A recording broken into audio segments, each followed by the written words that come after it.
Kicks it back out to Reggie Jackson above the three-point line. Drives into the paint with his left hand. A wild shot is no good. Bounces right back out to PG-13, who misfires from deep. Crowder quickly hits it ahead cross-court to Bridges. Now he gives it to Booker. Chris Paul. They move it quick. Side wing three by Crowder is no good. And it's rebounded by Paul George. And he brings it up to Zubac at the left elbow. Gets it back to Jackson, who lost it. It goes out of bounds. And that'll come back the other way for the Phoenix Suns with 8:37 to go here. Case from the Phoenix Suns. Right now, the Clippers are on their heels. Phoenix Suns have Chris Paul between the leg dribble, goes to his left, snakes into the paint.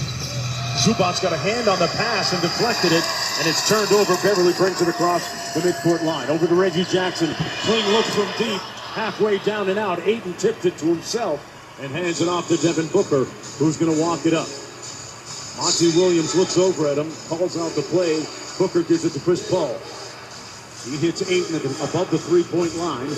Booker going to his right off the move. Pulls up from 12 and hits nothing but cord over Beverly. And it's 14-2. Just under 8 minutes to go in the first quarter. Phoenix lead. That's what Beverly did basketball for the Clippers.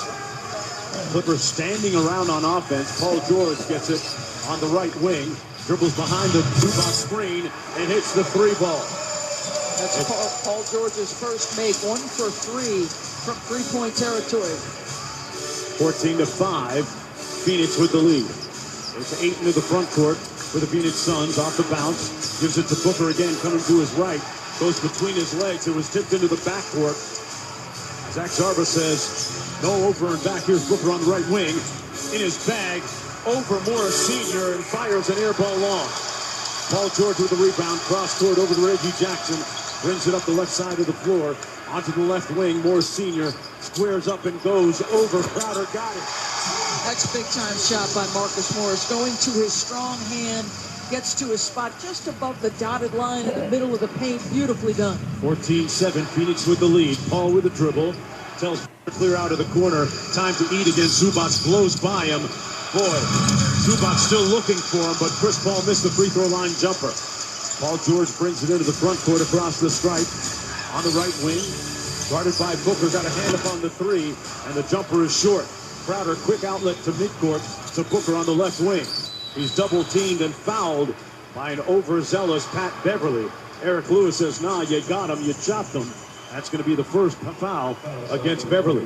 Mark, 4 of Paul George's first 5 shots are threes. He's taken in this series about 45% of his shots from three. I wonder, does he want to be maybe a little bit more aggressive with the drive? Yeah, Ty Lewis talked about him trying to touch the paint a little bit more. Booker on the wing. Morris with active hands guarding him. 10 on the shot clock. Booker a quick step back 3 after 1 dribble, and he misses the shot. Chris Paul got his hands on it, but Reggie Jackson gets it in the front court now for the Clippers. Jackson on the baseline, left side, comes underneath. He's double teamed by Ayton and Paul. He goes out to Zubac.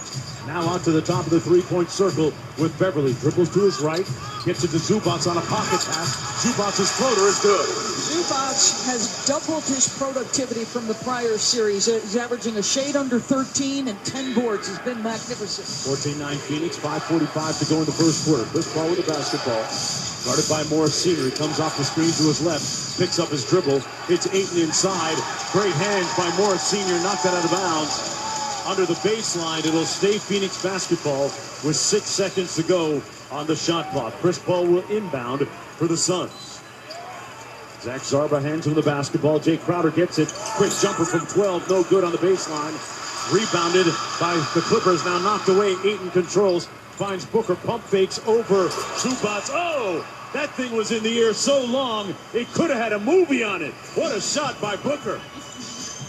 And it's 16-9 for Phoenix. Paul George off the bounce, working against Bridges this time. Inside for Zubac, in traffic, kicks it back out to nobody. Tried to hit Jackson, and it's a turnover, Phoenix basketball. You can tell DeAndre Ayton has been challenged to make things more difficult for Ivica Zubac when he catches it in the paint. Zubac has done a lot of damage at 15 points, 16 rebounds in the previous game. As Terrence Mann comes into the ball game now for the Clippers, or at least looks like he's trying to come in. Zubats was walking towards Ty Lue's bench, and now they do make the substitution. Campaign also comes into the ball game for the Phoenix Suns for CP3, who gets a breather with 5:10 to go in the first quarter. 16-9, Suns with the lead. Crowder inbounds to Payne. We'll watch this movement here early in the game. Gets it back from Crowder. Above the three-point line on the close side of the floor. Payne goes to his right, pulls up, and it rattles home from 15. So remember, he played 4 minutes in game 3. Ankle looks good to start. 18-9. Phoenix with the lead. Moore Sr. with a quick three. Left it short. Beverly chasing down the loose ball rebound. What a great hustle play. Out to Reggie Jackson from downtown. No good. And they continue cold shooting from deep, the Clippers do. I think they're settling for 2 early threes. Here's Booker on the left-handed drive. Got to the basket. Missed the layup. Ayton with an offensive board. The putback is good. It's physical underneath, but the Suns winning the battle of the muscle. And Ty Lue says, can we talk? Well, with 4:28 to go in the first quarter. You love the transition opportunities, playing off your defense, allowing Devin Booker cleaner looks in the early start of this game, Mark. Booker with 6 points on 3 of 6 from the field. 4:28 to go in the first quarter. The Suns lead it 20-9. This is the Western Conference Finals on ESPN Radio and the ESPN app, presented by Indeed. I hate Tom's Tulip Shop. It just smells so flowery. Like we're good at your flower shop. You don't need to remind us. No matter how hard you work for your small business, online reviewers will find something to complain about. I needed a fake plant. They don't sell fake plants. Thanks for nothing, Tom. And while Progressive can save you from these trolls, we can help you save money on commercial auto and business insurance. Then he says, have a great day. I'll decide what kind of day to have. Get a quote online today at progressivecommercial.com. Progressive Casualty Insurance Company, affiliated and third-party insurers. This week on Sunday Night Baseball, two of the National League's best go head-to-head in L.A. when the Cubs face Clayton Kershaw and the Dodgers. Coverage begins at 6 Eastern on ESPN Radio and on ESPN. Presented by Credit Karma. Coming up on the Max Kellerman Show, a full recap of a jam-packed NBA playoff weekend. Tune in. The Max Kellerman Show. Weekdays, 2 Eastern on ESPN Radio and ESPN+. First Take, Her Take, the podcast. Where were all of this has been going on for a very long time, where if you don't get vaccinated, you have a separate set of rules. Now all of a sudden, these people want to act like, don't tread on me, my body, my decision, but that has always been implemented, that you have to make your decisions and then freedom of whatever is not freedom of consequence. First Take, Her Take, the podcast. Listen and subscribe wherever you get your podcasts. Hey, this is Greeny in the midst of a jam-packed sports weekend with the NBA playoffs, conference finals hot and heavy, and we will have the great Marv Albert talking about it Monday with me, Greeny, starting 10 a.m. Eastern on ESPN Radio and ESPN+. This week on Sunday Night Baseball, two of the National League's best go head-to-head in L.A. when the Cubs face Clayton Kershaw and the Dodgers. Coverage begins at 6 Eastern on ESPN Radio and on ESPN. Presented by Credit Karma. First Take, Her Take, the podcast.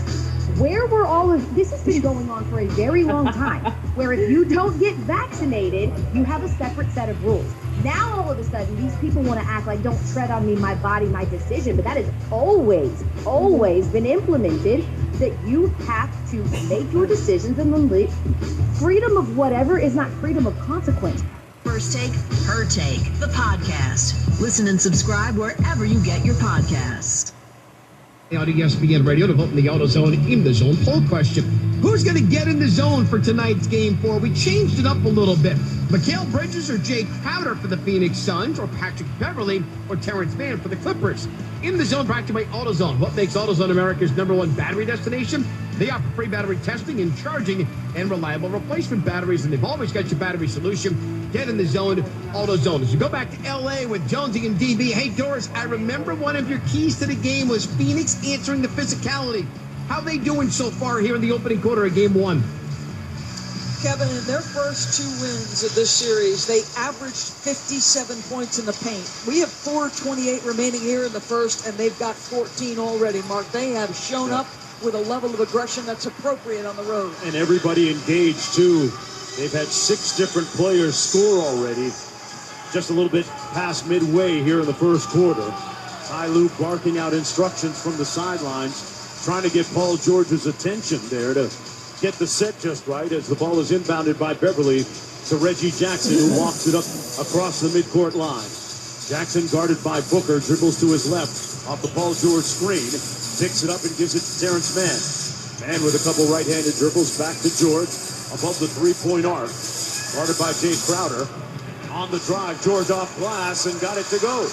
I just like him so much better when he puts his head down and decides, you know what, I've got great size and great handle. I'm getting 2 feet in the paint and scoring it.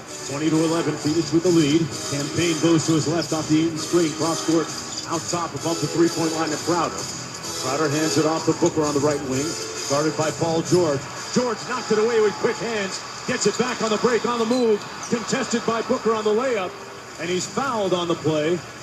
Paul George takes a quick shot at Devin Booker. Those two have a little bit of history from a game going back during the regular season in January, and Kenny Maurer just signaled technical foul against Paul George.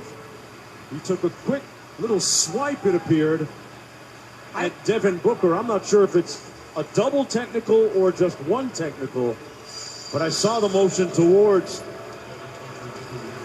Paul George as they got tied up. I'm not sure that Devin Booker actually hit Paul George. I'll tell you why they double-teed him if it happened. What you didn't see initially was after Paul George got up, Devin Booker walked chest to chest to him, and that is why Paul George put his hand on him. One of those accidentally on purpose, excuse me. Huh? Paul George to the free throw line. Got the layup out of the last timeout and right back to the foul line now. Paul George approaching club history, going back to the days when the Clippers were actually in Buffalo as he knocks down the first free throw.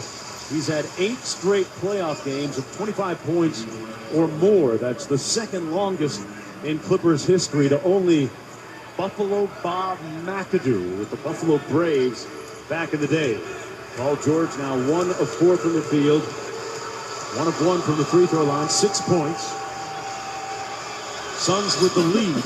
George knocks down the second. It's 21-13. Phoenix, 3:42 to go in the first quarter. Already a significant difference. Chris Paul getting a much longer rest than he did in all of Game 3. Campaign off the bounce. Inside Ayton. Great find. Fouled, and he'll go to the free throw line for 2. But DeAndre Ayton, off a pass that was coming in a little bit hot, just missed the layup. But Campaign, the early results look pretty good for his fitness and movement, right, Doris? Now, to me, because of his change of pace, because of the burst, because of the explosion, and how good he's been with the ball, he changes the equation. He got Devin Booker an easy look, and DeAndre Ayton an easy look, and Ayton makes the first free throw. DeAndre Ayton, a 77% free throw shooter during the regular season. Think about how far he's come. Going back to the beginning of last year, had that 25-game suspension for using a diuretic and violating the league's policy. See how much he's grown. Right now, it's Clippers basketball. Paul George with the ball in the front court. Cam Johnson has checked into the ball game. Terrence Mann gets it in the paint, kicks it out to Morris on the baseline to Batum, who drills the 3. It's 23-16 now. Suns with the lead. Payne back quickly the other way for Phoenix. Gives it to Crowder and gets it back above the three-point arc.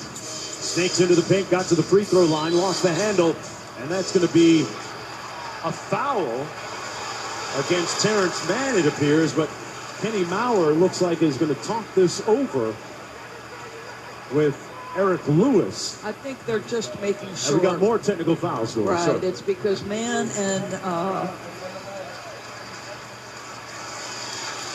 Campaign just started to jaw at each other. Campaign didn't like that he took a shot, and ball came loose. Terrence Mann grabbed him by the right shoulder, then slapped at the ball after the official. Campaign objected. They got in each other's faces.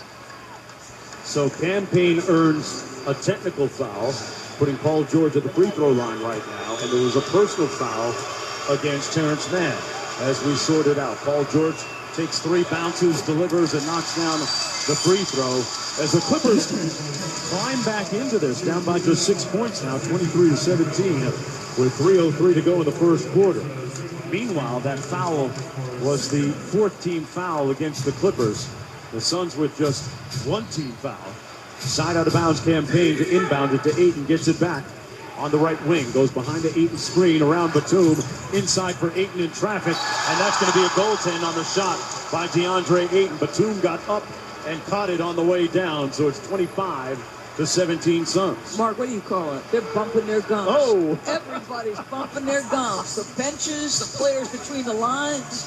We've got a lot to say here today, George Burke. Paul George drives into the paint to Batum back out top for three from Terrence Mann.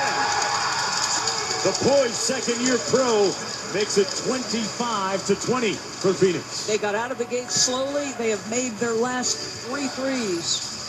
Campaign dribbles to his left, the floater off the screen. No good, rebounded by Luke Kennard. Gives it to Paul George, dribbles it up the left side of the floor. Around the Zubac screen for three, and rebounded by Cameron Payne. He hands it off to Booker, who surveys and comes into the front court. Abdel Nader is getting ready to come into the game. Booker on an hesitation dribble, kicks it back out to Payne, gets it back. He's got a mismatch with Zubac guarding him on the left wing. Batum providing help. Booker in his bag, kicks it over to Campaign. Shot fake on the three, drives it up, a floater at the shot clock, tipped up and in by Ayton. Wow. And Ayton makes it 27-20 Phoenix. That's hops, and that's long left hand to get over the top of that. He really extends. You pointed that out. Paul George, meanwhile, drives under baseline kick to Kennard. That does a lap and comes out. And Campaign will bring it up court. 1:30 to go in the first quarter. 27-20 Suns. Booker on the move, pulls up from 15. Rims halfway down and out as well. And Paul George now brings it up court on the right side. Over to Batum. Thought about the three, kicks it back out top. Above the three-point line for Paul George. Cameron Johnson guarding him. George goes behind his back, now through his legs, and the crossover. Paul George deep in his bag and misses the pull-up jumper from 8. Gets it back, steps back for a three now, and misses consecutive jumper. Tipped up by Mann out to Batum. Kennard from downtown, and he misses. Man, 3 for a quarter, and it stays 27-20 Phoenix. Clippers multiple opportunities by outworking Phoenix on the offensive glass. Booker now behind the Ayton screen. Guarded by Zubac on the stretch. Waves out traffic. Says he wants a clear out. Mann providing help at the free throw line. Booker drives it in with the left hand. Man, that was like a drill. He gets the layup. It's 29-20 Suns. Batum quickly on the move up the right wing. Throws up a wild shot that's rebounded by Zubac. Gives it to Terrence Mann unguarded in the corner. Now Ayton closes out and fouls him on the drive. With 22.9 to go in the first quarter, it's 29-20. Phoenix leads it. DeAndre Ayton got caught guarding Terrence Mann with a full head of steam on the baseline. But the contact right after it, Mark, Mann grabbed his left neck area, so keep an eye on that. Terrence Mann, the second-year pro out of Florida State, played for Leonard Hamilton, Stan Jones, associate head coach, Cy Young down there in Tallahassee, and he has really improved himself in the 2 years. Second-round pick. He gets the inbound pass from Batum. Gives it to Paul George above the three-point circle, guarded by Cam Johnson. Comes around the Zubac screen, snakes around it, and fires yet another three that misses again. It's tipped up back out to Kennard. Another possession with 7 seconds to go on the clock. Paul George asks for the clear out, whips it cross court for Kennard. He's open from downtown. Straight away, no good. Rebounded by Nader, and that's the end of the first 12 minutes of play with the score 29-20 Phoenix. Despite the fact that you gave up 6 offensive rebounds, you still have a 9-point lead. How about the play of DeAndre Ayton coming strong again in the first quarter, 11-6, and Devin Booker. We thought he might show up tonight. He's got 9 on 4 of 8 shooting in the first quarter. That mask working a little bit better for him here tonight. 29-20 at the end of the first quarter. Folks, this is the Western Conference Finals on ESPN Radio and the ESPN app, presented by Indeed. With protection for your motorcycle, boat, and RV, your Progressive policy works the way it's supposed to. Unlike this indecisive sports talk host. All right, welcome to the Big Shark Show. Hey, Big Shark, any predictions for the game tonight? Well, if you ask me, they are definitely going to win big, but I also think there's a chance they don't win. It's just my gut that they will, or they won't. But I do have a hunch that whatever happens, we will definitely know when it does. Wait, so... Either way, they always seem to come up with a big play, or sometimes just a smaller one. Switch to Progressive today. Bottom line, they're going to win. Or lose. Progressive Casualty Insurance Company and Affiliates. The NBA playoffs continue. Giannis spins down the lane and scores. The effort was great this game, and now we got to go do it again. After dropping game one, Giannis and the Bucks respond with a critical win at home. Now the series shifts to Atlanta, locked up at 1 game each. Can the Hawks bounce back? Or will the Bucks make it 2 straight? They showed that there's another level that we have to get to. Game 3 of the Bucks and Hawks. Coverage begins tomorrow at 8 Eastern on ESPN Radio and on the ESPN app. Presented by Indeed. The NBA playoffs continue. Giannis spins down the lane and scores. The effort was great this game, and now we got to go do it again. After dropping game 1, Giannis and the Bucks respond with a critical win at home. Now the series shifts to Atlanta, locked up at 1 game each. Can the Hawks bounce back? Or will the Bucks make it 2 straight? They showed that there's another level that we have to get to. Game 3 of the Bucks and Hawks. Coverage begins tomorrow at 8 Eastern on ESPN Radio and on the ESPN app. Presented by Indeed.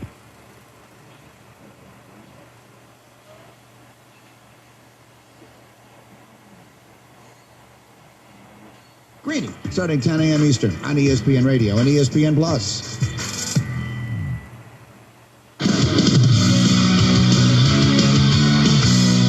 Kevin Hunter with you inside our Granger Studios. 12 minutes complete in Game 4. Booker in his bag, kicks it over to Campaign. Shot fake on the 3, drives it up, a floater at the shot clock, tipped up and in by Ayton. Wow. And Ayton makes it 27-20 Phoenix. That's hops, and that's long left hand to get over the top of that. And it's 2 of his game-high 11, Doris. The Suns with more points in that first quarter than they had in any individual quarter back in game number 3. The Clippers are also brutal from beyond the arc. 3 for 15. Phoenix 29. Clippers 20. Back to game 4 with Doris Burke. Here's Mark Jones.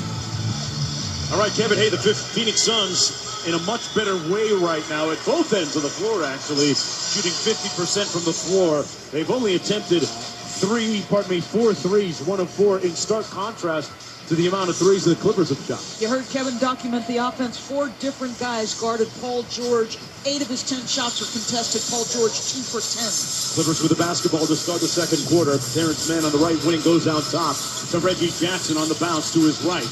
Goes cross court to Zubac.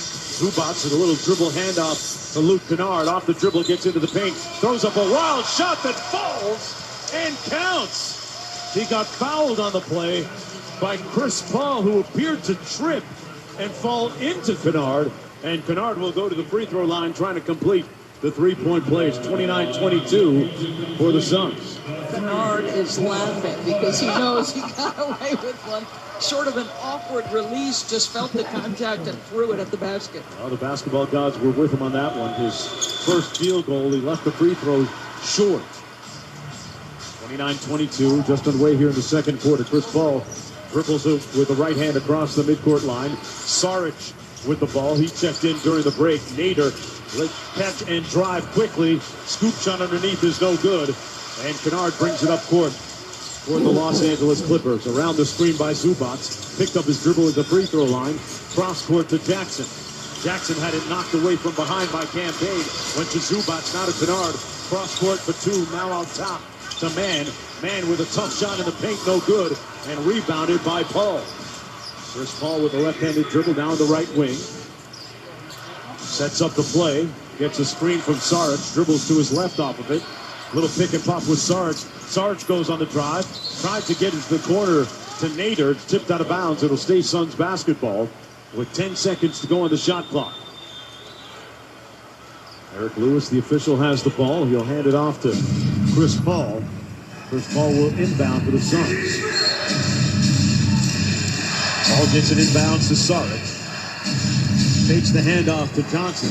Cross court to Payne. 4 on the shot clock. Campaign goes through his legs. Lays up a floater with one hand. Off the mark and rebounded. Out to the outlet to Luke Kennard. Luke Kennard crosses over Chris Paul on the drive. Gets inside, baseline drip. The pass to Batum, the shot short. Comes right back to Batum, to Mann now. Mann is fouled on the dribble by Nader.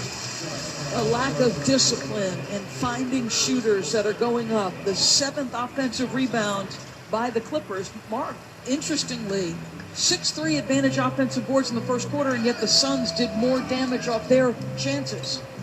Zubac hands it off to Reggie Jackson, throws up a runner in the paint that's good. It's 29-24. Suns still with the lead. Booker on the bench right now for the Suns. Chris Paul dribbles around the screen where he's fouled by Terrence Mann.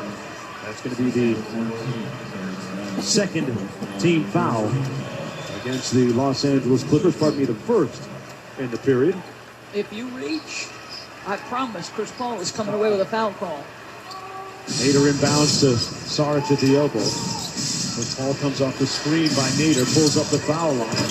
High arcing jumper, tipped up and in by Cam Payne. Payne's having a nice series for the Suns.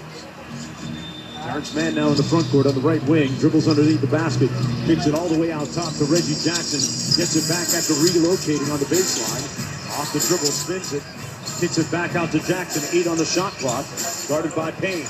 Jackson with a left-handed dribble, a long two, is up and in. Wow, he had their switch by Cameron Johnson and Chris Paul left the longer, more athletic Cameron Johnson on Reggie. He still makes a tough shot. 31-26 Phoenix. Saric with the 3-ball in the left wing. Got it. Saric on the board, and it's 34-26 Phoenix. Jackson in the front court for the Clippers, guarded by Cameron Payne on the right side. Saric switches onto him. They double him in the corner. The pass almost picked off by Nader. Goes out of bounds off of Kennard. It's Suns basketball. The challenge different when Saric comes on the floor, but two different guys, Ayton and Saric, attacking Zubac. Chris Paul off the dribble, pulls up from 12. Jumper a little bit strong. Good contest by the defense in Zubac. And now Kennard in the front court for the Clippers, guarded by Nader at the top of the three-point circle. Kennard dribbling to his left where he's fouled by Nader. That's going to be the third team foul already against the Phoenix Suns with 9 minutes to go in the second quarter. That's going to get Mikal Bridges up and off the bench, as is Devin Booker. So out will go Nader. Let's see who they replace here. Is it Cam Payne? Nader's out. Booker looks like he's looking for instruction. Nobody else is going out. There goes Payne. Nader hadn't seen action since arthroscopic surgery back in April. Another button for Monty Williams to press. Meanwhile, Clippers with the basketball. Morris Senior with it out top above the three-point line. Shot clock down to 5. Jackson working against Saric. Goes through his legs, kicks it back out left wing. Jumper from downtown by Morris, no good. And rebounded by Johnson, who gives it to Chris Paul into the front court. Paul cross court to Booker on the left wing. Guarded by Kennard. Waves off Saric. Looking for the clear out. Now dribbles back out near midcourt. Going to wind it up and go to work here against Kennard. Through his legs to his left. Jump stop. And he might have gotten away with the walk, or maybe he didn't get away with the walk. That's going to be a traveling, says Zach Zarba. Yeah, it was the right call. And he had him beat. It was just, he didn't realize it till too late. Took one extra step to get to the jump stop. Give Kennard credit for battling him. Devin Booker, 4 of 8 from the field so far in the ball game. Total of 9 points. Much better than he was playing in the previous game 3. Reggie Jackson gets the inbound pass from Patrick Beverly and brings it up court for the Clippers. Here's Morris Senior at the top of the three-point circle. Hands it off to Terrence Mann coming to his right. Around Bridges. Faces Saric now on the switch. Mann trying to get downhill. Picks up his dribble, kicks it out to the wing. Three-pointer on the way. Batum no good. Rebounded by the Suns. And now Booker gives it to Chris Paul on the far side of the floor, the right wing. He dribbles it into the foul line area, kicks it to Bridges. Saric down low, left block. Post up against Mann on the mismatch. They kick it out. Johnson now with the corner 3, no good. Up and rebounded by Mann. He got ripped by Bridges. It's out of bounds off of the Clippers. It'll be Phoenix basketball with 7:43 to go in the first half. They're getting such better shots. Saric had a mismatch on the post. double team, ball switches sides of the floor. Like, you've got to be so much happier if you're the Phoenix Suns with the quality of the shots, and that's based on your execution. Saric comes out of the ball game for Monty Williams as Ayton comes back in. Remember, he had that nice first quarter. On his way to another double-double here. Chris Paul inbounding underneath Bridges. Kicks it to Johnson. The baseline three is good under duress. And it's 37-26 for the Suns. Morris Sr. with a quick three at the other end. Short, rebounded by Bridges. Hands it off to Chris Paul. Jogs it up with the left hand across into the front court. Hits Ayton on the lob, and Ayton lays it in. It's 39-26 Suns, and Ty Lue calls timeout. Ayton looking for the foul call from Eric Lewis as well. To be honest with you, they prohibited a dunk. He actually had to catch it behind his head with his right hand. Tremendous job by Ayton through contact to catch it and finish. Freeport, Bahamas represent. Ayton in the house, 13-6 so far. The Clippers trail at 39-26. You're listening to the Western Conference Finals on ESPN Radio and the ESPN app presented by Indeed. This is your new home speaking. I know you haven't moved in yet, but I need some favors. Could you dust the blinds? The dust makes me feel dusty. Also, we could save a lot of money if you bundled your home and car insurance with Geico. It's super easy to do online or over the phone. Last favor, when you move in, could you stick to one aesthetic? The last owner had a weird mix of floral wallpaper and nautical tchotchkes, and I can't have another identity crisis. Geico. For bundling made easy, go to geico.com today. The NBA playoffs continue. After dropping game one, the Bucks respond with a critical win at home against the Hawks. Now the series shifts to Atlanta, locked up at one game each. Coverage begins tomorrow at 8 Eastern on ESPN Radio. Presented by Indeed. Coming up on the Max Kellerman Show, a full recap of a jam-packed NBA playoff weekend. Tune in. The Max Kellerman Show. Weekdays 2 Eastern on ESPN Radio and ESPN+. The Woj Pod with Adrian Wojnarowski. This was a significant deal. The first deal of Stevens' tenure gets off essentially Kemba Walker's contract. You can listen to the Woj Pod on the ESPN app or wherever you listen to podcasts. Janae and Golick Jr.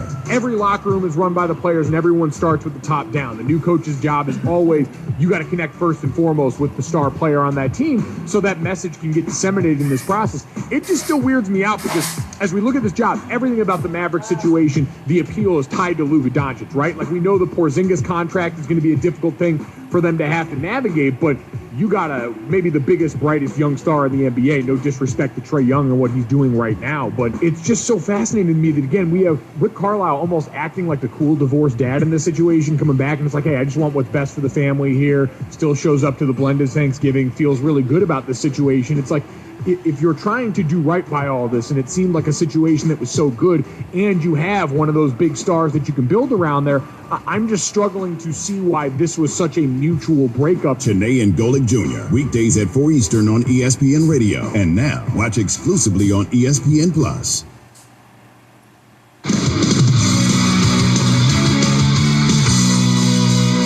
With you inside our Granger Studio, Stephen A. Smith goes beyond the headlines to unlock unique world of hot takes, one-of-a-kind segments, and can't-miss interviews.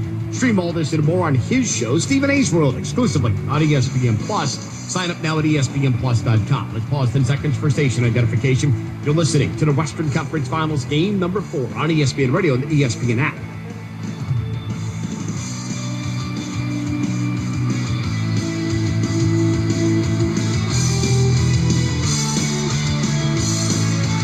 Welcome back to Mark Jones and Doris Burke. In the second quarter, Phoenix has its largest lead of the game, up 13, guys.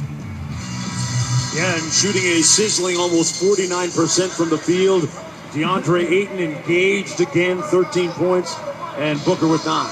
Beating them in every aspect of the game. They are plus 12 in the paint, plus 7 second chance, plus 6 fast break, 21-19 on the glass. Clippers right now 3 for 19 from 3. Remember, in the last game, Mark, at half, they were 3 for 17. Caught fire in the second. It was a big part of their win. They went 9 for 17. I still feel like they need to drive it more, move it more, and then take the threes. Well, Instant analysis by Doris, brought to you by Credit Karma. Visit creditkarma.com/win-money to open your free account and start winning instant karma. Credit Karma Money. Progress starts here. Clippers with the basketball. Marcus Morris Sr. above the three-point line on the left side of the floor. Goes cross-court to Paul George, right wing, mid-post area, trying to back down Chris Paul. Takes a couple of dribbles, goes cross-court to Beverly in the opposite corner, drives it on the baseline. Layup is no good, got his own rebound back, and kicks it out to Morris Sr. Cross-court to man, now pulls it out above the three-point circle. Shot clock down to 5 for Paul George at the right elbow against Chris Paul. Takes a couple of dribbles to his left, pushed off with the right hand, and that's going to be an offensive foul on George. The competitive toughness of Chris Paul. That was almost 3 times in the same possession that he tried to post up Chris Paul. Chris sells it.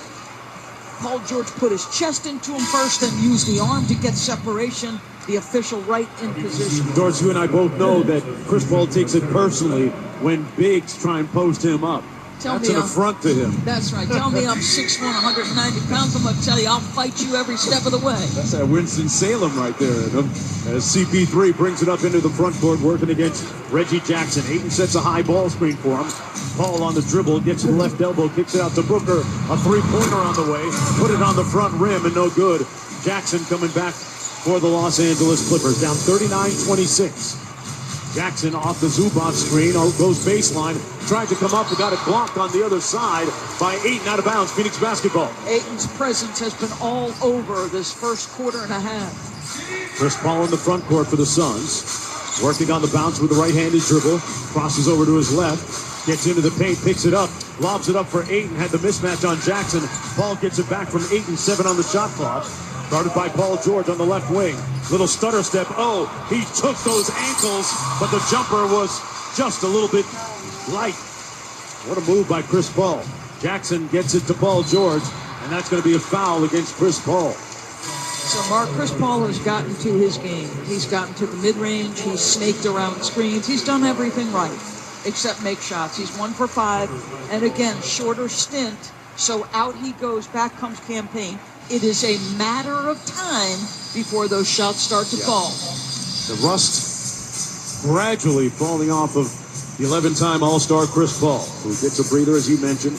Jackson with the basketball out top, off the screen by Zubac. Dribbles it around the left elbow, steps back on the jumper, no good. And rebounded by Ayton. Man, he's done a great job on the boards in this game. Payne up court for the Suns. Comes across the Jay Crowder screen. Morris Sr. switches on to Payne.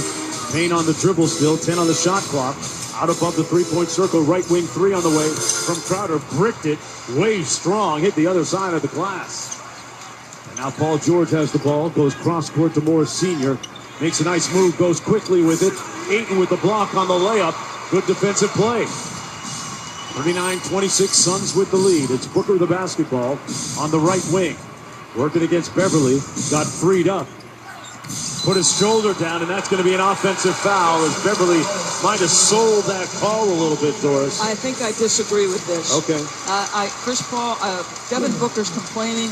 Patrick Beverly's saying he used his right shoulder. We get the benefit of this look. To me, each guy is given as good as they get. You usually give that to the offensive player, but credit Patrick Beverly. He's been a pest. He continues to be a pest. And if you're the Clippers, you're saying, do your thing, P-Bev. Hey, man, Chicago guys don't fall that quickly. Maybe I got it wrong. 39-26. Suns with the lead. Under 5 minutes to go in the first half. Beverly goes out to the top of the three-point circle to Zubac. Zubac gives it back to Beverly on the left wing. He's guarded by Campaign. Beverly on the drive, kicks it right wing. Morris Sr. 2 bounces to his left. Pulls up from the left elbow. The jumper's no good. Tipped it up and controlled by Booker. Boy, Devin Booker had to beat Zubac off his feet to that basketball. Tremendous board.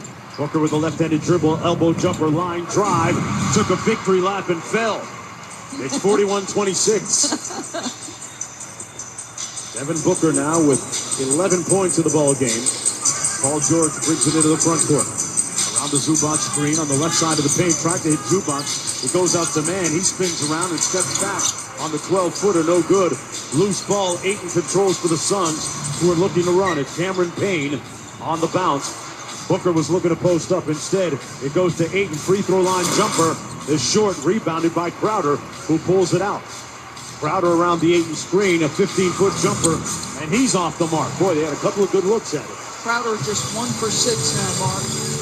Paul George with the dribble, comes around staggered screens, weaves inside, losing the handle, going through his legs. Looked like Marcus Haynes, and knocks down the 15-foot jump shot. I'll tell you, it took him such a long time to get there.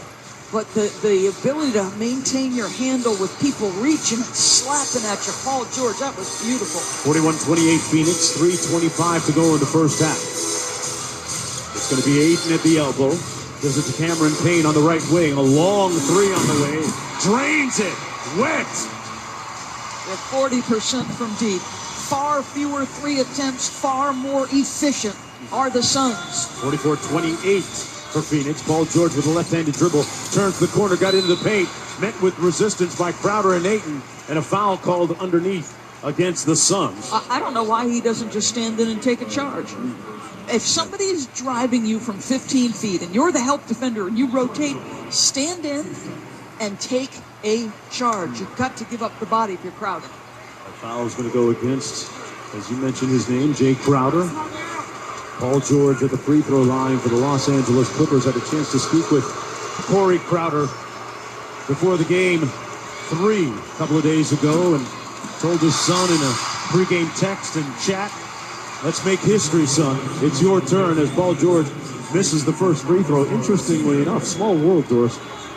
Corey Crowder played collegiate basketball at Kentucky Wesleyan, where he was coached by Rex Chapman's father, Rex Chapman, a former Phoenix Sun. Yeah, interesting. Small basketball world. And ruler of Twitter is Rex Chapman. Paul George missed the first free throw, second one on the way, and he knocks it down. It's 44-29 with about 3 minutes to go now in the first half. Cameron Payne brings it into the front court for the Phoenix Suns. It's Ayton at the elbow, the right elbow, hands it off to Booker. The lob up top for Ayton, tipped it with the left hand, no good, and that's going to be a foul against Devin Booker on the loose ball. That's going to be his third. And it's silly one. He's too good. He's too valuable. He had no shot at the offensive rebound. That's D-Book being impatient. I love it because he's being aggressive. He knows how important the game is, Mark. I think he needs to step off that and recognize his value. Decision time for Monty Williams as he picks up his third personal foul. So with 2:49 to go in the first half, 44-29, the Suns with the lead. Folks, this is the Western Conference Finals on ESPN Radio and the ESPN app presented by Indeed. Bottom of the ninth, 2 outs, base is loaded. This is what it's all about. And here's the pitch.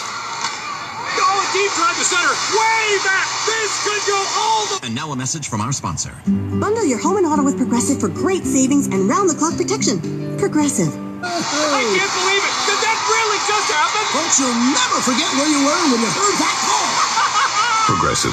There's never a bad time for great protection. Progressive Casualty Insurance Company and affiliates. Bundle discount not available in all states or situations. This week on Sunday Night Baseball, 2 of the National League's best go head-to-head in L.A. when the Cubs face Clayton Kershaw and the Dodgers. Coverage begins at 6 Eastern on ESPN Radio and on ESPN. Presented by Credit Karma. Janae and Golick Jr. Everyone has always said we need to respect everyone's choice, no matter what it is, because it's personal health. And that's cool. The NFL is saying you have a choice on both sides of all of this, right? You got a choice if you want to get vaccinated or not. You're just going to experience a very different NFL season if you don't. And on the other side, you got a choice if you want to play at all or not. If you look at the situation and decide for you and your family and your lifestyle that this is a risk that you don't want to take, because there is still some risk in all of it. There's always a risk. But the NFL is saying on one side, hey, we still have to look out for the health and safety of the people involved in this. So if you're not vaccinated, you got to live a certain way in here. But we also believe we've made it safe enough to where if you want to opt out and you don't have an underlying health cause, you weren't an opt-out last year, well, we're not going to give you that said same stipend because we believe we've done enough to create an environment on that end. Both choices that have consequences here, neither one really looks like shame to me. Janae and Golick Jr., weekdays at 4 Eastern on ESPN Radio. And now, watch exclusively on ESPN Plus.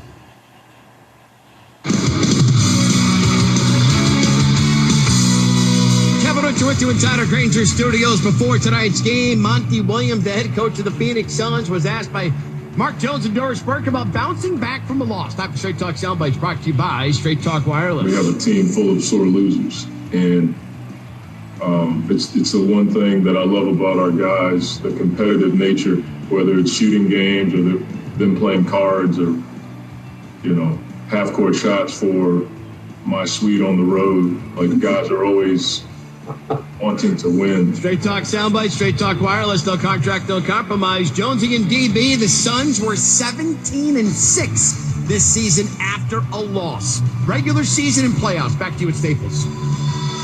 They showed a lot of resistance and resilience. I just want to know about Monty Williams. He loves his players that much he would give up his suite? Is he outside his mind? With the chocolate on the pillow and everything? Wow. That's a real one. It'll be Clipper basketball. And Terrence Mann going to the free throw line with 2:49 to go in the first half. 44-29, the Phoenix Suns with the lead. Devin Booker with the 3 personal fouls is likely to sit the remaining 2:49. The only scenario I see that might bring him back is if you're down the stretch, you get an offensive possession, you're thinking, you just sub him in. Yeah, sub him in and you say, hey, no offensive fouls. Terrence Mann knocks down the first free throw. Terrence Mann has been so invaluable for the Los Angeles Clippers during the playoff run. His junior year got injured in the NCAA tournament. A groin injury, pelvic injury, had a chance to refine his shooting mechanics over the summer while he was healing and really became a pro after that. He knocks down the second free throw to make it 44-31. 2:43 to go in the first half. Chris Paul with the dribble on the right side of the floor. Out top to Payne. Swings it around weak side to Crowder. Back out top to Payne. Inside of the right elbow to Ayton, who gives it to Bridges. Inside Ayton. Turnaround jumper on the baseline is good. Everybody got a touch, Doris. Are you kidding me? That's 15 and 9 and 2 blocks.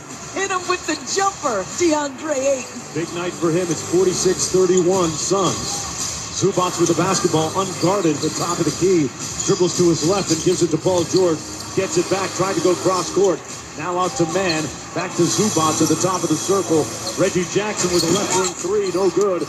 Rebounded by Bridges with that 7-foot 1-inch reach. And he hands it off to Chris Paul, who walks it up with the left-handed bounce. Guarded by Patrick Beverly. Monty Williams holds an index finger in the air, calls out the play. Chris Paul is the play. Dribbles it, picks it back out to Cameron Payne. Thought about the 3, lets a long one go. Little heat check perhaps after making an early one. 5 on the shot clock, had to let it go. Paul George with the bounce now. At the elbow, inside for Zubac on the pass. Takes out Chris Paul and slams it home. It's 46-33.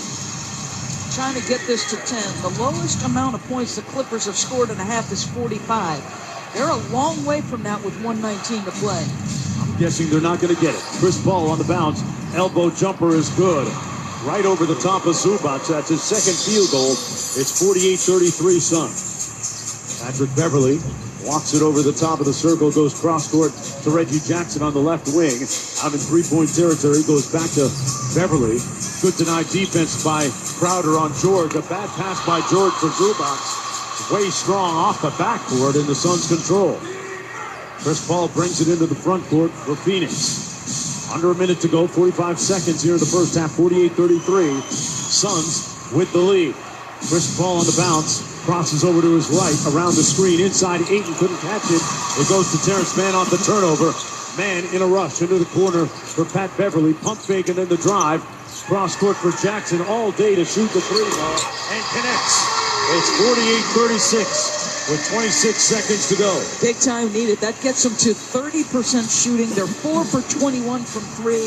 It has been a monumental struggle offensively for the Clippers. Deep 3 shooting the ball as Chris Paul has it on the left side out near midcourt on the dribble. Comes around the Ayton screen, picks it up at the free throw line, shovel pass inside. What a play to Bridges for the layup. Another dime by Paul. 48-36. With 1 second to go, Jackson releases. And unlike game 3 when Paul George made a 3 at the buzzer, this one no good. And that's the end of the first 2 quarters of play, Doris. Well, you have to be thrilled if you're the Phoenix Suns. You bounced back beautifully. You came with a different level of physicality, different level of intention. You beat them in every aspect. Points in the paint, field goal shooting, 3-point shooting. Out-rebounded them by 2. I mean, you just talk about playing with intention and bouncing back. Absolutely magnificent. The Los Angeles Clippers have got to find a way to find some offense. Reggie Jackson and Paul George, who have led the way without Kawhi Leonard, a combined 6 for 22. PG just 1 for 7 from three-point territory. Looking for a little bit of assistance on the offensive end. It's halftime, folks. Phoenix leads at 50-36 right now. We're going to send it back to Kevin Winter in the studio with the AutoZone halftime report. Kevin. All right, Mark. Doris, thank you very much. What makes AutoZone America's #1 battery destination? They offer free battery testing and charging and reliable replacement batteries. They've always got your battery solution. Get in the zone. AutoZone. To back up Doris's point, you may just run this clip. If it could go wrong, it did for the Los Angeles Clippers. 36 points, fewest by 9 they've scored in any first half this postseason. They are down by 14 in a game number 4, trying to even up the series on their own home floor. Up next on the AutoZone halftime report, we are going to take a look at the Eastern Conference. The series will shift to Atlanta. Can Milwaukee rely on Giannis to be the freight train that he was in Game 2? And if so, how good are they? That's all next. At the break, here in the West, Phoenix with a 50-36 lead over the Los Angeles Clippers. This is Game 4 of the Western Conference Finals on ESPN Radio. Bria's Fashion Boutique is the worst. First, they asked me if I needed help finding anything. Just because I'm gorgeous doesn't mean I need help. No matter how hard you work for your small business, online reviewers will find something to complain about. Then they tell me they're having a sale. Oh, so you're assuming I'm poor. Cool. And while Progressive can't save you from these trolls, we can help you save money on commercial, auto, and business insurance. Also, they tried to give me the friends and family discount. I'm not your friend, so... Get a quote online today at progressivecommercial.com. Progressive Casualty Insurance Company, affiliated and third-party insurers. This week on Sunday Night Baseball. The swing of the fly ball, well hit. Left center field. It's gone! Chris Bryant. Two of the National League's best go head-to-head at Dodger Stadium when the Chicago Cubs face Clayton Kershaw and the Dodgers. And that's in there. Got him looking. Clayton Kershaw on quite a roll. The Cubs at the Dodgers. Coverage begins at 6 Eastern on ESPN Radio and on ESPN. Presented by Credit Karma. Conference finals hot and heavy, and we will have the great Marv Albert talking about it Monday with me, Greeny, starting 10 a.m. Eastern on ESPN Radio and ESPN Plus.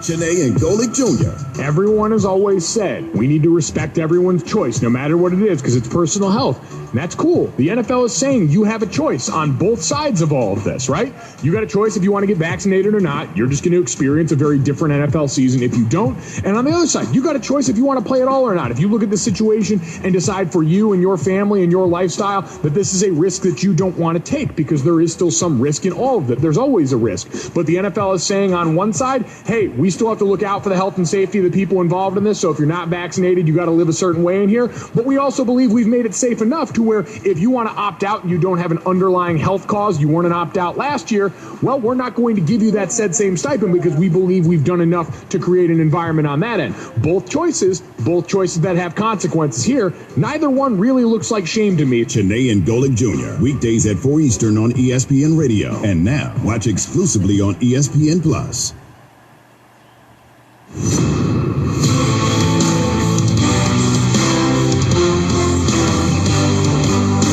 This is Mike Greenberg, a.k.a. Greeny. You're listening to the AutoZone Halftime Report on ESPN Radio and the ESPN app. Greeny, we'll talk to you coming up on Monday morning. You follow Keyshawn, J. Will, and Alan Hahn. They get started 6 a.m. Eastern Time on ESPN Radio and the ESPN app. You will join the party beginning at 10 a.m. Eastern. Lots of NBA playoffs to break down. Question is, will we be looking ahead to a Phoenix clinching Game 5 potential on their own home floor? Suns are up 14 in game number 4. Kevin Winter with you in our studios. The AutoZone halftime report. Coming up tomorrow night, we have game number 3 in the East. It is in Atlanta.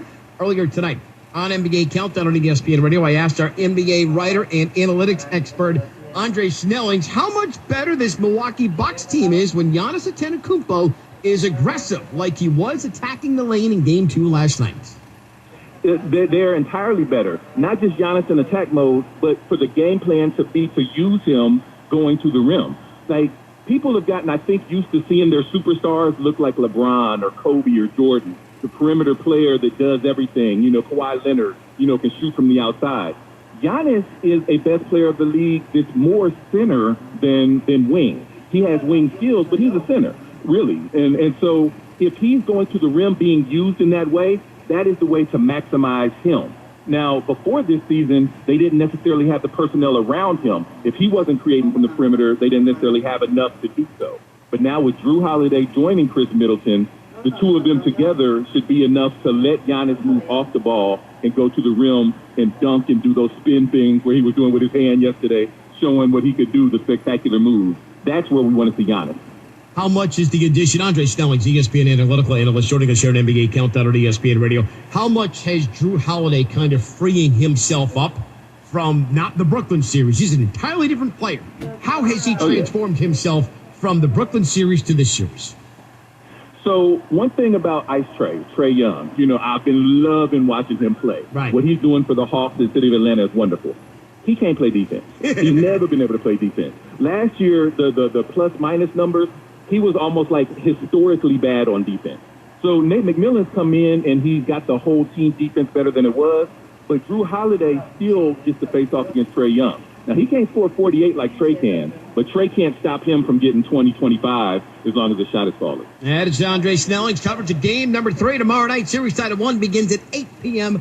Eastern time here on ESPN Radio. Up next on the AutoZone Halftime Report. First half highlights. Phoenix by 14 over the Clippers. This is Game 4 of the Western Conference Finals on ESPN Radio. Yo, it's Jay Williams, and you're listening to Game 2 of the Eastern Conference Finals as the Bucks try to figure out a way to stop Trae Young. Ice Trae. We'll tell you about it Monday morning at 6 a.m. Eastern, right here on Keyshawn, J. Will, and Zubin on ESPN Radio. Keyshawn, J. Will, and Zubin. We've been talking about this for years. Whenever Ben attacks the rim, he finishes with his right hand. He's been shooting with the wrong hand. It's just finally now somebody else has said it, and now it's becoming a topic of conversation. I like the fact that Doc Rivers decided to actually stand up for Ben. That's a lot more than what he did the other day when he said, I'm not sure he's the point guard of our future. Keyshawn, J. Will, and Zubin. Weekday mornings at 6 Eastern on ESPN Radio. The Low Post Podcast with Zach Lowe. I said before the playoffs, anything short of the conference finals was a catastrophe for the Sixers. And this is a catastrophe for the Sixers. Check out the Low Post Podcast on the ESPN app or wherever you listen to podcasts. Bart and Hahn. You have been in conference finals elimination games. Looking back, the fact that you never were able to get through it, what would you say to Brian Schottenheimer right now? We're supposed to be ground and pound. And you throw the ball 2 times from the 1-yard line. You got a fat 260-pound tailback that got you to the 1-yard line on a 30-yard run. Ride that horsey. Bart and Hahn. Weekdays at noon Eastern on ESPN Radio and on ESPN Plus. The NBA playoffs continue. Trae Young's going to try a long 3, and he's going to make it. Of course he is. The drama. This is their best opportunity to win a title since Kareem and Oscar Robertson were there. The passion. It was a great environment. Loved it. Loved talking. Loved everything about it. It's been great. The unforgettable moments. Crowder looking, lobs it up top. It goes in. The NBA playoffs continue on ESPN Radio and on ESPN. Mike Greenberg.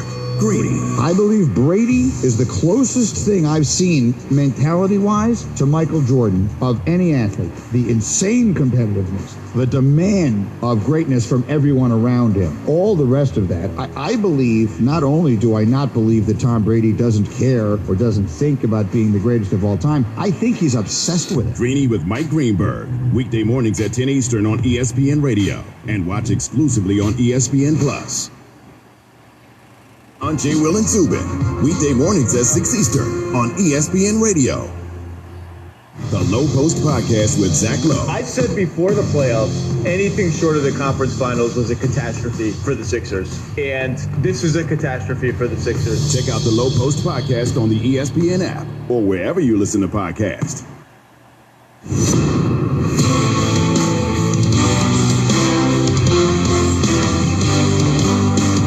This is Keyshawn Johnson from Keyshawn, J. Will, and Zubin. You're listening to the AutoZone Halftime Report on ESPN Radio and the ESPN app. Chris Paul with the dribble on the right side of the floor. Out top to Payne. Swings it around weak side to Crowder. Back out top to Payne. Inside at the right elbow to Ayton, who gives it to Bridges. Inside Ayton. Turnaround jumper on the baseline. It's good. Everybody got a touch, Doris. Are you kidding me? That's 15 and 9 and 2 blocks. hit him with the jumper, DeAndre Ayton. Doris, it was DeAndre Ayton's first half, and the Suns have a 14-point lead. Halfway home to a 3-1 lead. This is the Western Conference Finals on ESPN Radio and the ESPN app. Bart and Hahn. You have been in conference finals, elimination games. Looking back, the fact that you never were able to get through it, what would you say to Brian Schottenheimer right now? We're supposed to be ground and pound. And you throw the ball 2 times from the 1-yard line. You got a fat 260-pound tailback that got you to the 1-yard line on a 30-yard run. Ride that horsey. Bart and Hahn. Weekdays at noon Eastern on ESPN Radio and on ESPN Plus. The NBA playoffs continue. Trae Young's going to try a long three, and he's going to make it. Of course he is. The drama. This is their best opportunity to win a title since Kareem and Oscar Robertson were there. The passion. It was a great environment. Loved it. Loved talking. Loved everything about it. It's been great. The unforgettable moments. Crowder looking, lobs it up top. It goes in. The NBA playoffs continue on ESPN Radio and on ESPN. Mike Greenberg. Greeny. I believe Brady is the closest thing I've seen mentality-wise to Michael Jordan of any athlete. The insane competitiveness, the demand of greatness from everyone around him, all the rest of that. I believe, not only do I not believe that Tom Brady doesn't care or doesn't think about being the greatest of all time, I think he's obsessed with it. Greeny with Mike Greenberg. Weekday mornings at 10 Eastern on ESPN Radio and watch exclusively on ESPN Plus. Eastern on ESPN Radio, and now watch exclusively on ESPN Plus. The Max Kellerman Show. Who has a quarterback that they may plausibly say, they could say, we're going to stick with him? You think the Bears were going to stick with Trubisky over Brady, or Drew Lock with Denver, or Carr, Derek Carr in Vegas? No, the Raiders, I don't see that. But I can see the Niners saying, you know what, we like our guy. And we almost won a Super Bowl with him. Yes, he missed an open, we designed a play, and he missed an open, Shanahan had that play design, it went well, and he missed an open receiver down the field, Emmanuel Sanders. I could see that, and then that would really rankle Brady, because this dude, Garoppolo, was the same guy they wanted to replace him with in New England. So maybe it could have been the Rams, right? Wait, you're sticking with Goff? You don't want me in L.A., but something, like, if you ask me what my best guess is, I think he's talking about Garoppolo and the Niners. The Max Kellerman Show, weekdays at 2 Eastern on ESPN Radio. Watch exclusively on ESPN Plus. Keyshawn, J. Will, and Zubin. Kevin Durant is right now the best player to ever play basketball in New York for either team. He's the best player. Like, was that even a question, though? No, I'm not. It's not. Was that even a question, It's a though, statement. Alan? It's a statement, Jay. Dr. J played for the Nets. Jason Kidd, Patrick Ewing, Clyde Frazier, Willis. He is the best player to ever play in the biggest market in the country. Keyshawn, J. Will, and Zubin.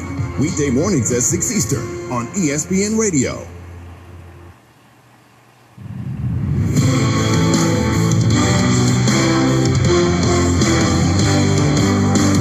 This is Jay Williams from Keyshawn, J. Will, and Zubin. You're listening to the AutoZone Halftime Report on ESPN Radio and the ESPN app. Not anymore, Jay. Tied for the worst first half point total in Clipper franchise history. If you go back to Staples Center, Mark Jones, Doris Burke, I usually round up with these numbers. No, I'm going to leave it where it is for impact. 29.5% from the floor is what the Clippers shot. They're down by 14. Suns are halfway home to a 3-1 lead. Back for you for the second half. Hey, Kevin, without rounding up, I might still be in the 11th grade, man. I don't know, some of those grades. 29.5% shooting from the Clippers in the first half. Meanwhile, conversely, Phoenix, a couple of players in double figures. DeAndre Ayton with 15 points, was one rebound shy of a double-double at 15 and 9. And Booker looks more like himself, more importantly in this game, doesn't he, Doris? I thought from the outset the Phoenix Suns played with better pace. There was more intention with their screening. The ball was popping. And here's the fact of the matter. The scary thing, if you're the Clippers, Chris Paul has really yet to start cooking offensively. But he made a jumper and finished 2 for 6, and he made the jumper late in the half. So he's getting to his spots. If you're the Clippers, boy, you've got to find a way offensively. Reggie Jackson and Paul George, 6 for 22. They missed 18 threes. Kevin Winter talked about their lowest point total and a half in their history. You've got to find a way. And they'll tell you this, of Paul George's shots, 10 of them were contested. They are making everything hard for Paul George. Paul George, we were talking about it during the commercial break. He has had a heavy workload, playing every other day going back several weeks now, Doris. 3.5. And you wonder how much of an impact that is taking on his shooting right now and his fitness. He's 3 of 11, as you mentioned. Clippers with the basketball here, starting the third quarter play. In the front court, it's Paul George. Goes to his right off of Beverly's screen, guarded by Chris Paul now. Backed away and left the jumper short. He's 3 of 12. That one coming from the elbow. And that's a sign of fatigue. When you front rim it from inside the free throw line, when you're like Paul, that usually is a signal your legs are feeling it. Ayton has the ball at the top of the key, gives it to Booker going to his left, rolls into the paint off glass. The shot is no good, but he's fouled by Patrick Beverly, who is vehemently protesting with Zach Zarba, but that's kind of what Beverly does. And Booker's going to get a couple foul shots. I had never heard the term that Ty Lue used with us prior to Game 3, calling Patrick Beverly the best rear view defender in the league, meaning once a guy got by, he never stops chasing. He just got caught in that instance, fouling him from behind. Booker knocks down the first free throw. He's now 2 for 2 from the line. 12 points in the ball game for Devin Booker. Ty Lue talked about Patrick Beverly after being buried on the bench, staying ready, playing 5-on-5 with the subs to keep his fitness up. And the foul shot is good. The second one by Booker. At 52-36 lead for the Suns. Jackson into the front court, right wing on the dribble against Booker. Crosses over, picks it up, gives it to Zubats. Up around the three-point circle, Zubats dribbles to his left into the corner to Paul George. Drives baseline, pocket pass to Zubats for the slam.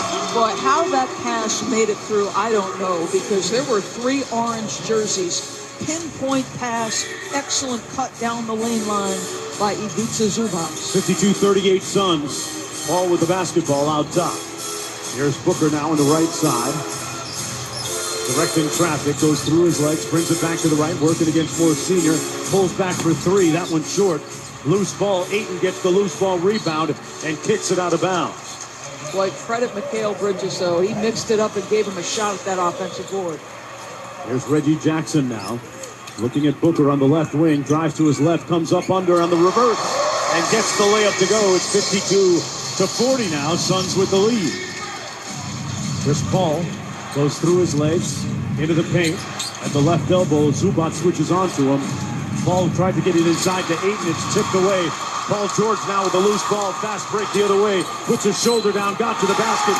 There's a foul on the shot. He ends up on his back.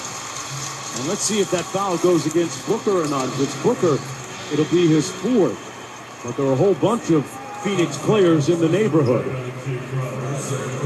It's going to go against Jay Crowder. And Paul George will go to the free throw line for 2. He can cut the lead down to 10 here. He's grabbing his shorts, though, as he's waiting for the ball. Leaning over, trying to catch his breath. Kawhi Leonard missing yet another game here for the Los Angeles Clippers as Paul George knocks down the first foul shot. He's 5 of 6 in the ball game, total of 12 points. Mark, and I love the mindset.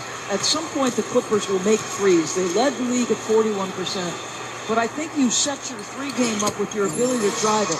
So the last 2 buckets, Reggie Jackson made a bucket off a tough drive. You had a great pass and cut by Zubac.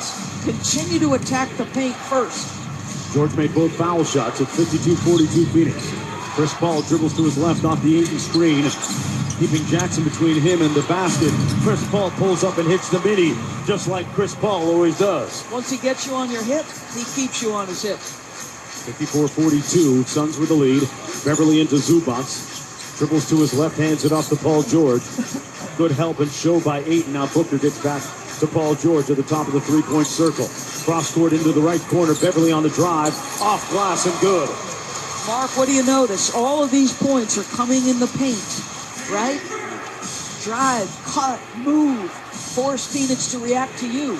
Chris Paul dribbles to his left, looks for the contact, and draws the hit. It won't be on the shot. It'll be on the pass. Foul's going to go against Reggie Jackson. And that's going to be the second team foul against the Clippers for Reggie Jackson. That's going to be his first personal foul. Side out of bounds, Phoenix. It's rare you see Chris Paul pull it back. Yeah. Like, this was close to a shooting foul. Kenny Mauer has it on the ground. Paul is frustrated, but he should have just thrown it at the basket. Could have been in that shooting motion. Jay Crowder inbounds to Ayton on the left wing. Whistle and a foul as Booker falls to the court. Beverly was there closely guarding him, and Beverly and Jay Crowder having words now. Hey, the last time Beverly and Booker got that close, Booker ended up with a busted nose in 3 places, and Beverly had a knot on his head afterwards. Kind of reminiscent of that collision a couple of games ago. 2 for 3 was Devin Booker against Patrick Beverly in the first half. Ayton picks up the dribble, gives it out to Booker out near midcourt, working against Morris Senior on the left wing. Through his legs, drives left, goes cross-court corner to Paul. Chris Paul for 3, no good. Ayton with another rebound. He's got his double-double in the ball game with 11 boards now and 15 points. Booker now, a long 3 from the right side, no good. Had a great look at it. Booker, 5 of 12 from the field. Reggie Jackson goes inside, left block. Morris Senior posted up against Booker, got a little one, but couldn't make him pay. Missed the shot. Paul with the rebound.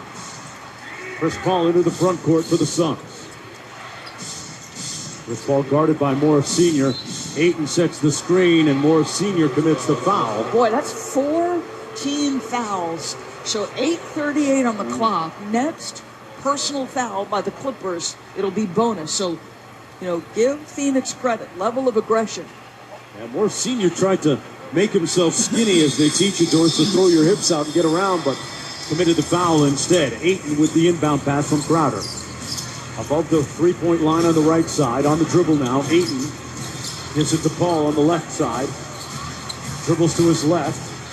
Mismatch over Zubac on the pull-up. No good. Ayton battling, got the rebound out to Bridges.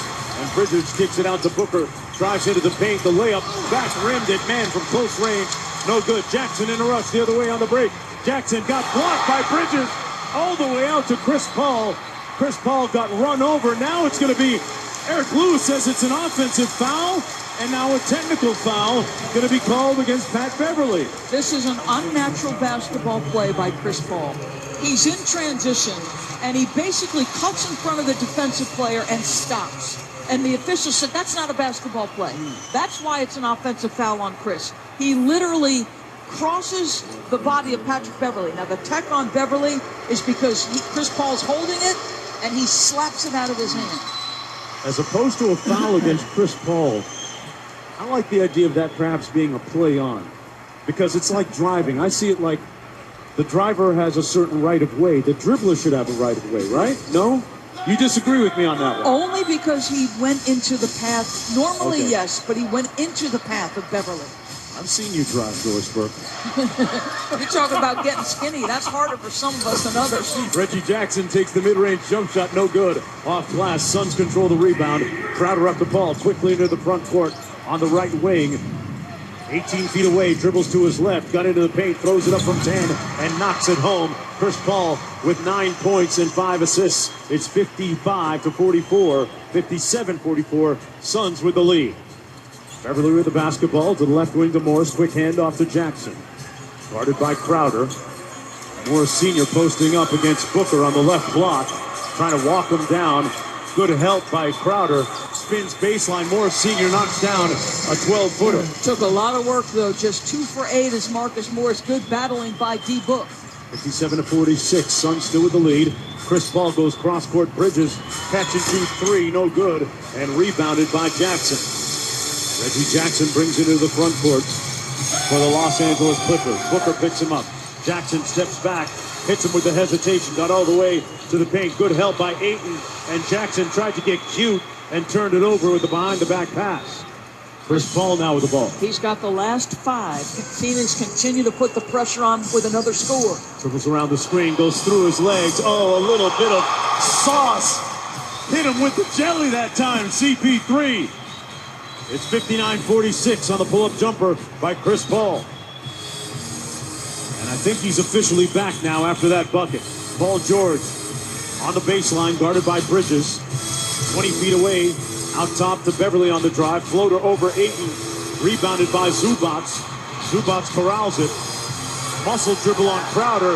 Lots of contact. Ball goes out of bounds. Man, you got to be in the weight room regularly to be in the paint right now. Zubac lowered his shoulder into Crowder, and there was all kinds of contact noise. Boy, I thought there should have been a foul down here. It was an excellent pressure by Jay Crowder, but Zubac puts his right shoulder and throws his right arm, and there was no call. Man, my neck is hurting just watching that. We got a timeout on the floor with 6:17 to go in the third quarter. 59 Suns, 46 Clippers. Folks, you're listening to the Western Conference Finals on ESPN Radio and the ESPN app, presented by Indeed.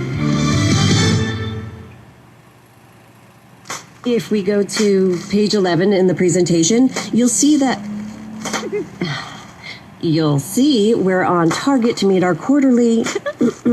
Some things never change, like nobody can resist popping plastic bubbles. And Geico saving folks lots of money on their car insurance. As I was saying, we're on target to meet. Excuse me, Miss Hansen. Sorry, almost done. 15 minutes could save you 15% or more. The NBA playoffs continue. Giannis spins down the lane and scores. The effort was great this game, and now we got to go do it again. After dropping game one, Giannis and the Bucks respond with a critical win at home. Now the series shifts to Atlanta, locked up at 1 game each. Can the Hawks bounce back? Or will the Bucks make it 2 straight? They showed that there's another level that we have to get to. Game 3 of the Bucks and Hawks. Coverage begins tomorrow at 8 Eastern on ESPN Radio and on the ESPN app. Presented by Indeed. 2 decades of uncrackable loyalty. They are going to have to convince Luka that this is a place where he can consistently contend for championships. And if we're being maybe pessimistic, but I think realistic, there's probably a 3-year window to do that. You can listen to the Woj Pod on the ESPN app or wherever you listen to podcasts.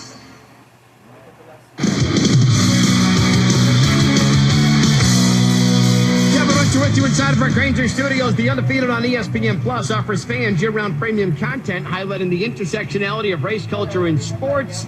Check out premium storytelling and favorite ESPN films and more exclusively on ESPN Plus. Sign up now at ESPNplus.com. Mark and Doris, this game is a rock fight. It's one of my favorite expressions, but man, you got to be one tough hombre in there in this one. 59-46, Suns by 13 over the Clippers. Back to you at Staples. Hey, you know what? If it's a rock fight, you better have a big slingshot right now. And as the players come out and take the court out of the timeout, Devin Booker appears to have taken his mask off. Can't tell from here, but it appears like he's taking that mask off. It looks like, Mark. Chris Paul, the last 7. He's starting to percolate. That's trouble. Well, I know Devin Booker spoke with Rip Hamilton, and I don't think Rip told him to take it off, ever. Devin Booker's going to do it his way, though. Clippers inbound baseline. Inbound to Terrence Mann. Got it to go, and one over Crowder, who committed the foul.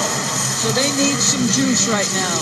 Terrence Mann is usually the man to step in front of what they need. He battles one of the biggest, toughest hombres in the league, and Jay Crowder, and says, Jay, you're on my back, and the only thing you can do is foul me, and one.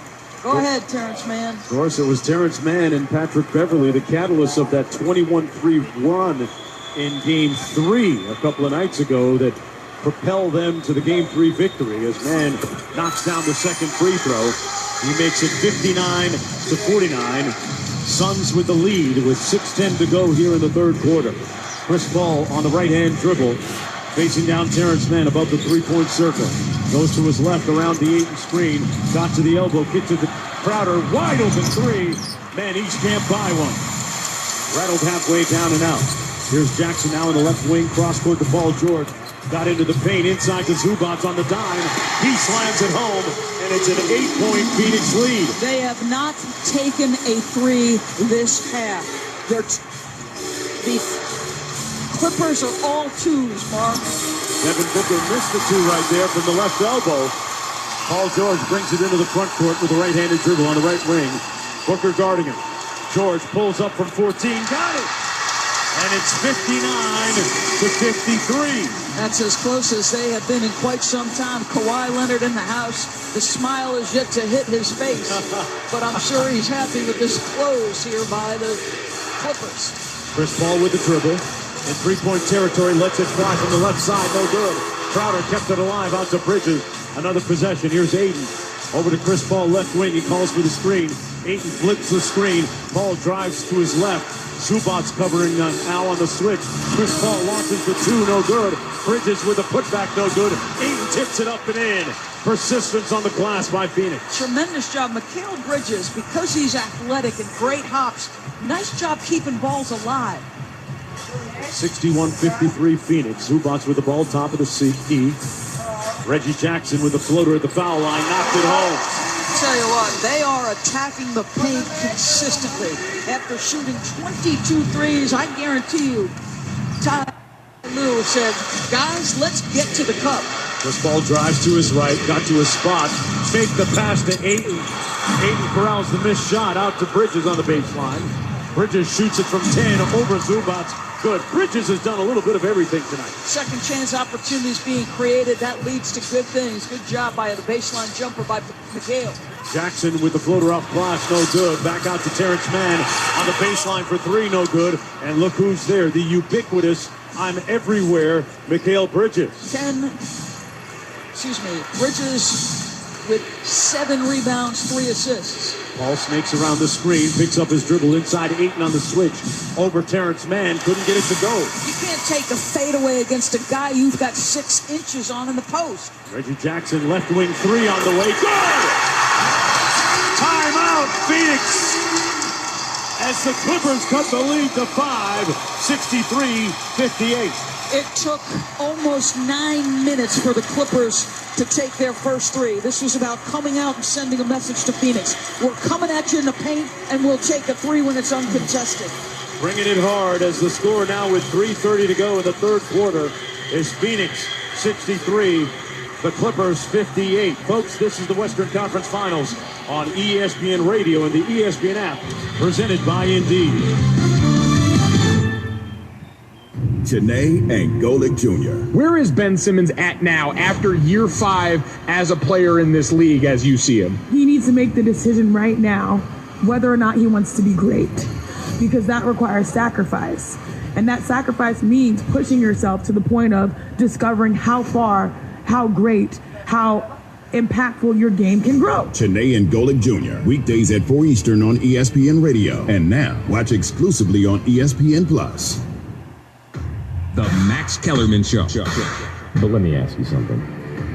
Were we sure that Simmons was more to blame for that than Doc Rivers? We sure about that? Doc has 1 championship as a head coach. And that was for the Celtics when they had a big 3 and no one else in the NBA did. You give any decent coach 3 Hall of Famers all in or around their primes, whose games complement each other, and in a league where, and they stay healthy through the playoffs, and no other team has a big 3 in the league, they're supposed to win the championship. You did what you were supposed to do. They got 1, by the way, out of that. 1! And you've all seen the stats by now. How many collapses in series that he's led, up 3-1, all these kind of things. Has Doc now, but forget about all that for a second. The Max Kellerman Show, weekdays at 2 Eastern on ESPN Radio. Watch exclusively on ESPN Plus. Hey, we get it. You don't want to be hearing a Progressive commercial right now, so let us tell you something you do want to hear. No one is funnier than you. People laugh just thinking about the things you've said. I'm laughing at one of them right now. Coworkers repeat your jokes at the office, but they're never as good as when you tell them, and shame on them for trying.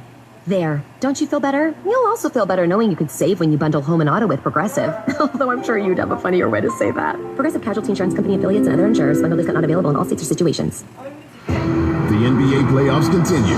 Giannis spins down the lane and scores. The effort was great this game, and now we got to go do it again. After dropping game 1, Giannis and the Bucks respond with a critical win at home.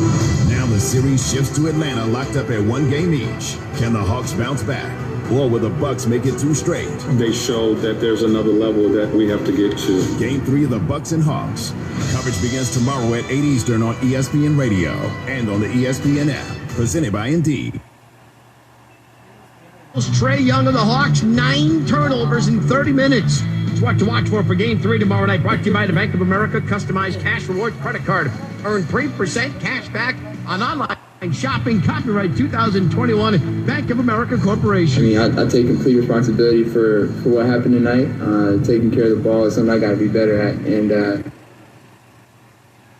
I will be better at it. So it's really just they just up their physicality tonight, and we got to do the same. Jonesy DB, the series is tied at 1. Coverage of Game 3 tomorrow night beginning at 8 Eastern. Meanwhile, things are getting a little spicy back in L.A. Hey, Kevin, for the first time all night, the fans here have really gotten wild. And the block is hot right now. The place is lit.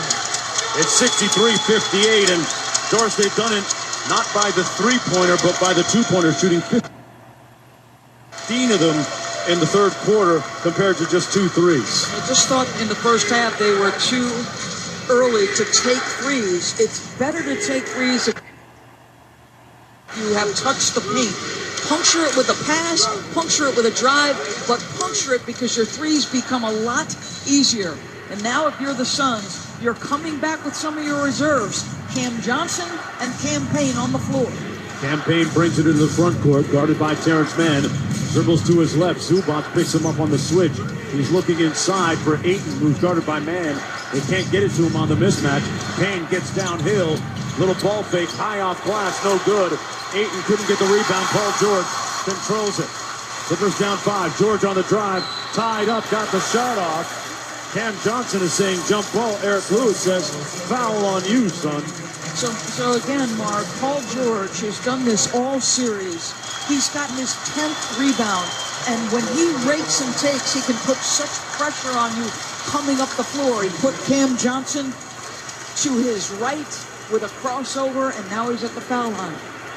Paul George, just 4 of 13 here in the game from the field, but if they win, it's not going to be pretty. That's just the way it's going to be.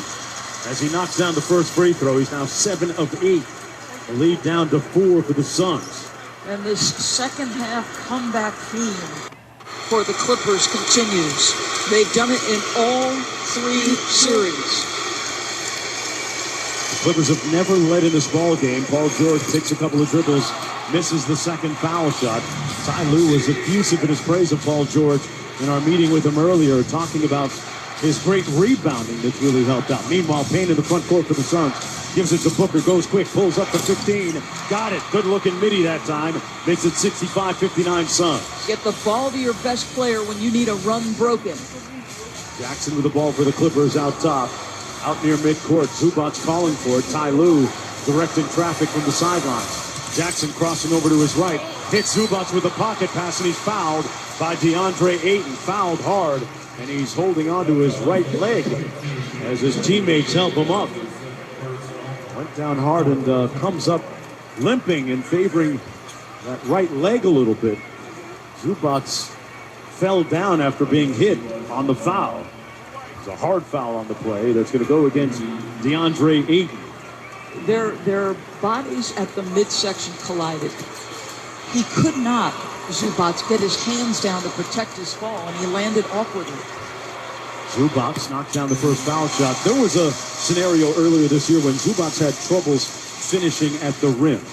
So during a film session, Ty Lue spliced in one of his old college games where he was dunking it. And he turned to Zubac in the film session and said, "That's how you finish, Big Zoo." So in the next game against the Washington Wizards, in traffic, Zubac went up strong, slammed it over David Bertans, and ran back down court looking at his coach saying, "Is that good enough for you, coach?" As he knocks down the second free throw here. But Mark, he's finished with more dunks in this series, and a mistake on the inbound pass. Good pressure by Batum. It's 65-61 for the Suns with 2:31 to go in the third quarter. And it'll be Clipper basketball, baseline out of bounds for Los Angeles. Under the bucket. Inbound pass to Terrence Mann. Guarded by Bridges. He's going to pull it out. Gives it to Jackson on the left wing above the three-point line. Now Bridges guarding Jackson. 14 on the shot clock. Jackson working with the Zubac screen. Comes to his left. Baseline jumper from 17 is good. And the score is 65-63 now. Suns with the lead. Cameron Payne into the front court for Phoenix. Over to Booker, who made the last bucket. Booker on the left wing, dribbles right. Working against Terrence Mann, goes through his legs to his left. Got Mann in the air, draws the foul, and he'll go to the free throw line on the missed jumper. So Devin Booker is doing everything right. There's better pace to him tonight. He's absorbing the pressure of a Terrence Mann, but he's dictating when the race starts and stops. That hesitation, that freezing of Mann, the lift of the shot fake, and now he's at the foul line. Booker left the first shot short. He's usually a very reliable free throw shooter at 87% on the season and 94% of the playoffs. And Mark, that is his first missed free throw in this series. He came into tonight 20 for 20. If you're just joining us, said it a moment ago, Booker playing without that mask to protect that broken nose, which was reset by doctors a couple of days ago. Throwing those matinee idol looks and caution to the wind. Chris Paul getting another long rest so that he can be prepared to finish in the fourth. He knocks down the second free throw. It's 66-63 Suns. Jackson with the basketball, dribbling with the right hand, guarded by Nader. Ayton switches out on the help. Goes cross-court to Terrence Mann on the left side. 7 on the shot clock. Mann drives into the paint with the right hand. Way up good. 66-65 in the ball game. Suns up 1. Booker gets downhill with the right-handed dribble, elbow jumper, whistle, and a foul going to go against Zubac, who looks at Ty Lue and says, Coach, you got to take another look at that because I don't think I fouled him. He immediately ran over to Ty Lue and signaled that was not a foul, but as we look at the replay, Doris, what's your call on this? I thought it was a foul. So did I. I mean, he makes contact with his hands. The question is the ball released for long enough before that contact occurred? I did not think it was. Booker at the foul line, takes aim and knocks down the first. Devin Booker, 5 of 6 from the stripe here tonight, 17 points, makes it 67-65. So, as in Game 3, when the Los Angeles Clippers went on that 21-3 run to blow the game wide open, they use a run here to narrow the lead now to just 2 points after Booker misses the second free throw. Clipper ball, 1:20 to go. Jackson back quickly at the other end, turns it over in the paint as he falls to the court. Booker fouled coming out of the pack. Terrence Mann just grabs Devin Booker, who goes right to the foul line because they are in the bonus. But it was a smart foul by Mann. Reggie Jackson was out of control on the drive. That led to the turnover, and they would have had a numbers advantage down this way. So I like the foul. He's missed 2 of his last 4, so why not? Booker takes a couple of bounces, sets, knocks down the first free throw. He's got 18 in the ball game.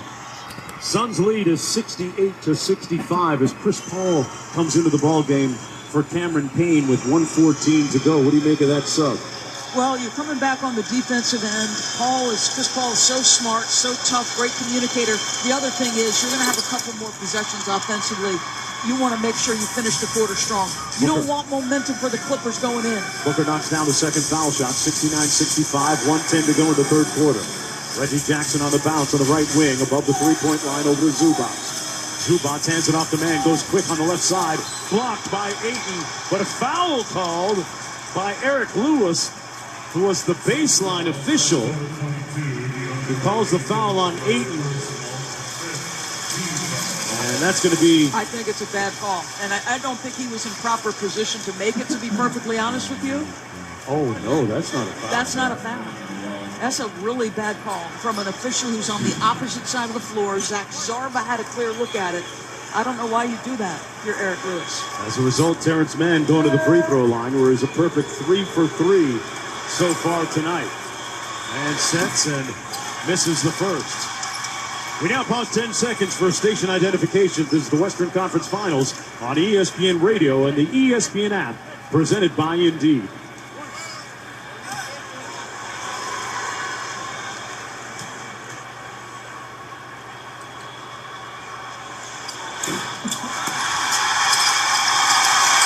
Ball doesn't lie as Terrence Mann misses both foul shots. 10 points in 21 minutes for him. Chris Paul with the ball in the front court. Off the three-point line, over the right wing, Devin Booker guarded by Batum. Drives it left with a couple of dribbles, pulls up. Batum stays down in the ball fake. Back out to Chris Paul, left wing. Shot clock down to 2. He launches a deep three. Oh, it rims out after doing a couple of laps. Jackson quickly into the front court for the Clippers. Launches a quick three. And that does the same thing. Kennard hustles, saves it to Zubac, muscles it up and draws the foul inside. That's why it's so critical that your bigs be excellent free throw shooters. Zubac 2 for 2 from the foul line.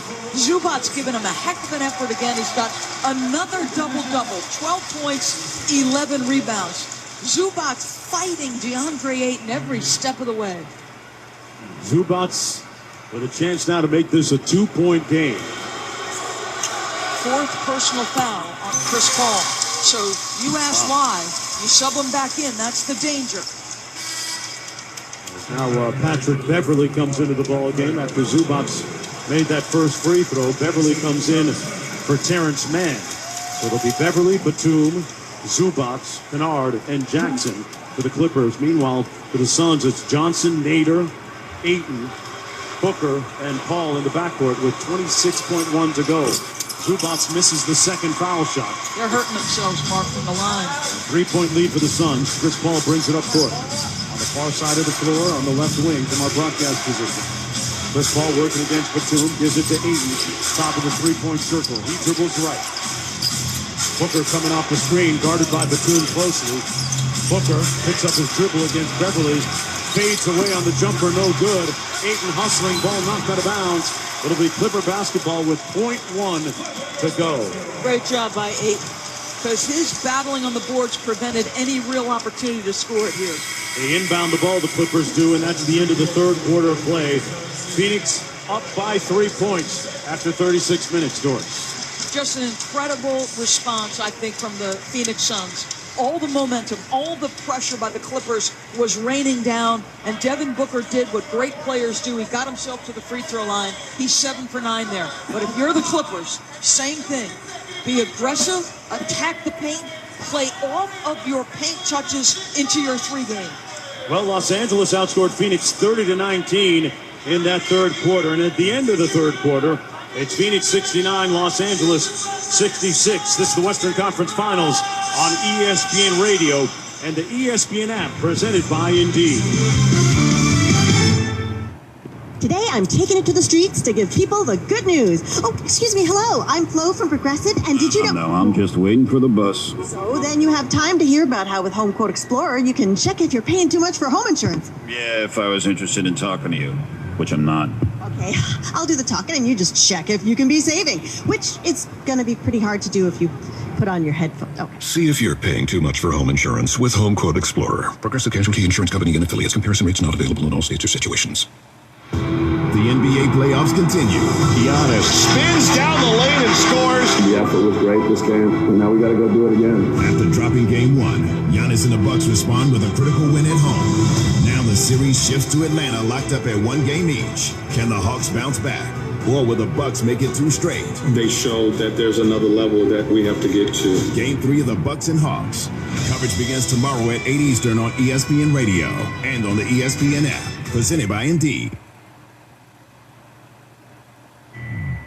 The Woj Pod with Adrian Wojnarowski. The great Tim McMahon. Luka is not Dirk, just like Kawhi Leonard was not Tim Duncan. You know, Dirk gave them 2 decades of uncrackable loyalty.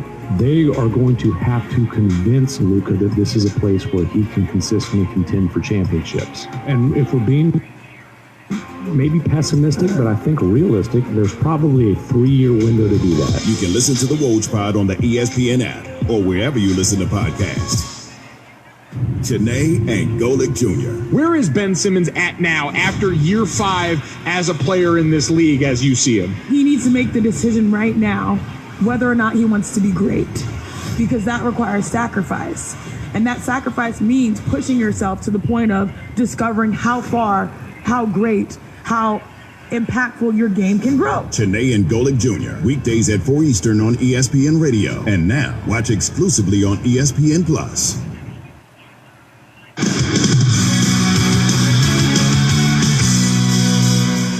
Jackson left wing three on the way. Good! Timeout, Phoenix! As the Clippers cut the lead to 5, 63-58. It would get down to 1. What was once a 16-point Suns lead dropped to 1. It is 3 as we make the turn for home. 69-66. Hanging in the balance is either a tied series or a 3-1 Phoenix lead going home. We go back to Staples Center with Doris Burke. Here's Mark Jones. 12 minutes to play. The fans here at Staples Center in this sea of Clipper blue and Clipper red on their collective feet. Over 17,000 with 12 minutes to play as the Clippers once again make a furious and frenzied run at the Suns in the third period to make this a basketball game. That double-digit Suns lead evaporating in a blink in that last quarter. Clippers come out downsized. Terrence Mann, Reggie Jackson, Batum, Paul George, and Kennard. Chris Paul brings it up court for Phoenix. Chris Paul with 5 of 15 in the game, 11 points, and 5 dimes. Gives it to Devin Booker on the left wing. Dribble hand off to Johnson. Back out top to Chris Paul. 7 on the shot clock for Booker. Left wing above the three-point line. Booker on the drive with the left hand. In traffic! Finishing with class. Big-time delivery from a guy who believes he's the best player in the league. Now is your time, D-Book. Step to it. 71-66 Suns. Jackson back in the front court for the Clippers. Hits Batum with the pass, who's guarded by Saric. Here's Kennard now, dribbling to his right, back out top. Above the three-point line on the drive now, Batum. Tough shot, good contest by Saric. Batum ends up on the court. It's a 5-on-4 the other way for the Suns. Bridges back out to Booker on the right wing. Jackson closes out on him. Booker pulls up from inside the foul line. Missed the jumper. Saric on the rebound is fouled by Paul George. That's going to be the first team foul in the period against the Clippers. Saric is a guy you don't play a ton of minutes. But when they downsize, he allows you to downsize because he can pick and pop. But he'll battle on the boards as he did there. Done a great job in his role here in the playoffs. He gets the ball at the elbow, hands it off to Booker. Booker guarded by Batum, pulls it up out above the three-point circle. Left-handed dribble, pulls up for a long two. That's no good. Devin Booker just 7 of 19 shooting. Terrence Mann in the front court for the Clippers. Out top to Paul George. George looking inside, guarded by Chris Paul, crosses over. It's going to be a kick ball against Chris Paul. The shot clock's going to be at 14 with 10:41 to go in the fourth quarter. You mentioned Devin Booker, 7 for 19. He's 0 for 4 from three-point. He cannot get the range game going to complement the mid-range. Here's Jackson now off the inbound pass, right wing to Paul George. Guarded by Booker. On the bounce, goes through his legs a couple of times. Squares up a long two is good. Got in his rhythm and knocked it home. 71-68 Suns. You see him do that so often. He dances with the ball, puts it between his legs or behind his back, and then goes right into the pull-up J. Johnson gives it back to Chris Paul on the left wing. He's guarded by Kennard. Paul takes it out to Bridges. One more pass. Right corner to Johnson. No good. Paul George with a rebound. And they can tie it on a 3 or get to within 1 on a 2. George on the drive. He's fouled by Booker. As those two continue their physical matchup, Booker is going to get hit with a technical foul. That was that his 4th personal foul, and would the technical be 5 or just a technical? I think it's just a technical, yep. Kenny Mauer having a conversation with Booker, and I didn't see where he made contact.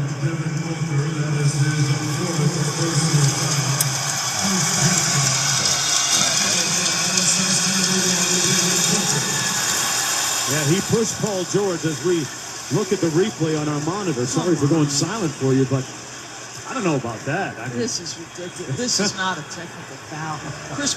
Paul he George shoved him with his arm a little bit. I mean, he did. I don't think Paul George walked up to him into his face. He's like, "Hey, get off me, man." There was mutual contact there. I would think, if nothing else, at the worst, that's a double technical foul or nothing at all. But they give one to Booker. Now he continues. A little chat here with his teammate, Chris Paul. Paul George made the first technical foul, and now at the line, 71-69. Suns with the lead. Paul George makes it a 1-point game, and he can tie it on this next one. As Cam Payne comes into the game now, Doris, for Devin Booker, who's got 4 fouls. Yeah, it's a good shot. You know, Devin is hot under the collar. and he's got 4 fouls. You can come back with campaign. Let Chris Paul play the one. I like this to sit him for just a couple minutes. And Ayton comes in as well for Saric. What does Monty Williams always talk to us about?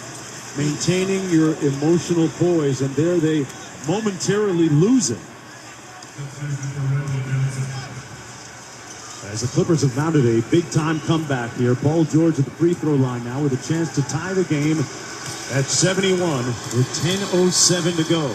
Takes a couple dribbles, spins the ball in his hands, and misses the second one. Chris Paul is going to walk it up court against Terrence Mann for the Suns. Chris Paul into the front court now. Kennard switches on to him. Ayton setting a screen on Kennard. Chris Paul gets to the free throw line against Zubac. Tough pass to Ayton, and he lost the handle. They had the matchup. Chris Paul used a left-hand drop pass. They had the matchup, but the squeeze in from the perimeter helped. George hit Zubac underneath, and that's going to be a foul against Ayton, whose momentum ran him right into Zubac, and he went up for the shot. So Zubac, with these 2 free throws, can give the Clippers their first lead of the game. Give Paul George a ton of credit. He was the guy who came over and helped, stripped down on the ball, and forced it out of bounds off Ayton. Okay, so, pardon me, Doris, is going to be side out of bounds. He was not going up. It appeared as if he motioned as if he was going up on the shot, but side out of bounds for Kennard. Gets it into Zubac. George off the curl. Back to Batum for the lead. Rattles in and out and rebounded by Bridges. And a good look from the left wing from downtown. Chris Paul with a left-handed bounce into the front court for the Suns. Off the Ayton screen to his left. Gets to his spot. Baseline pull-up. Hits the front rim. Rebounded by Paul George. Chris Paul now 5 of 16. Mann with the drive, had a shot blocked, got it back, pulls it out now above the three-point circle against Cameron Payne. Paul George gets loose, has it near midcourt, working against Bridges, around the Zubac screen, shoots it for 3, and he misses. Had a couple of cracks for the lead, the Clippers did, and Chris Paul now into the front court on the right wing against Kennard. Got him on his hip, pulls up with the mid-range, and that rims out, tipped up, no good by Ayton. Both teams missing opportunities. Paul George in a rush. He got away with a walk, got blocked, and the Suns get the ball. Wild sequence. Chris Paul into the front court. Thought about the 3, goes inside to Bridges, put his shoulder into Batum, and gets whistled for the offensive foul. Wow. Both teams feel like they're rushing a little bit, right? They realize we're at a big moment. Good but point, they're George. pressing. Instead of making good basketball plays, everybody's rushing, pressing. Like, calm down. Run offense. Get a good shot. Phoenix once held a 16-point lead. It's down to 1 right now, 71-70, with 8.5 minutes to go. Terrence Mann with the ball for the Clippers. Paul George off the curl, catches it in the paint, turns around, spins left, misfires. Zubac battling underneath with the offensive board. Goes way back out front court to Paul George. Paul George dribbling to his right. Shot clock down to 5 on the reset. The ball goes out of bounds. It's off of campaign with 3 seconds to go. 3.9 to go on the shot clock for the Clippers. As Jake Crowder will check into the Suns, as will Reggie Jackson for the Clippers. Kennard will sit down, as will Cam Johnson. Reggie Jackson holds up 2 fingers in the air. He'll be the inbounder for the Clippers. This place will erupt if they take the lead. Not led the entire game. Jackson inbounds it to Zubac. His 16-footer is no good. And another opportunity for the lead falls by the wayside. Payne into the front court, right wing now for Phoenix. Dribbles hard to his left. Throws up that floater. It hit the rim 3 times. It rattled in and out. And now Jackson on the left wing in the front court for the Clippers. Man, there's a lid on the basket for both teams. Batum goes cross court. Paul George, top of the 3-point circle, right wing now. Drives on Bridges, lobs it up for Zubac. Tough catch in traffic. Throws it out to Batum with 3 on the shot clock. Jackson with a 30-foot 3. It's short, and that's going to be a shot clock violation. Doris, neither team able to get a bucket here in the last little bit. Yeah, but I think, Mark, the Phoenix Suns have gotten better shots. They've had 3 or 4 shots, rattle in, rattle out. It just can't get it to go down. That time, under duress, Reggie's got to take a 36-foot three. All the fans on their collective feet here at Staples Center. All the Clipper fans trying to take that lead, hoping their team can push through here and complete the 15-point comeback. Chris Paul with the ball for the Suns. Off the screen to his left, now comes back right. Picked up by Jackson. Hits Jackson with the yo-yo dribble around the Ayton screen. Picks up his dribble, goes cross-court. Cameron Payne. 4 on the clock. The floater no good. But he's fouled by Batum from behind. And no, that's going to be an offensive foul. Foul's going to go against Payne. So it'll be Clipper basketball with 7:18 to go. And a 1-point Phoenix lead, 71-70. Great job by Reggie Jackson because Cam Payne got off his feet at about 15 feet. Reggie Jackson had to absorb a guy coming full speed, square in his chest, but gave up the body to do so. Jackson with the left-handed dribble now gives it to Zubac. Over to Paul George on the left wing. Fires from mid-range. It's short again. Ayton with the rebound for the Suns. They've had about 3 or 4 opportunities to take the lead. 7 minutes to go. It's 71-70 Phoenix. Chris Paul pounds both fists together and calls out the offensive set. Booker sets a screen on man. Paul splits the double team. Working against Zubac at the free throw line. Crosses him up. Took his ankle. Tipped up. No good. Off the miss. Crowder gets the loose ball back out to Chris Paul. Paul into the paint. Kicks it back out. Crowder for 3. And he rims it out. Wow. They have 1 field goal in this period. The Suns. Their offense, they cannot buy a bucket. Chris Paul buys him a possession, I believe, by knocking the rebound out of Zubac's hand. It's out of bounds. It'll be Clipper basketball. 71-70, Suns with the lead. I think the last made shot in the quarter by either team was 10:33, if I'm not mistaken. That's the fact.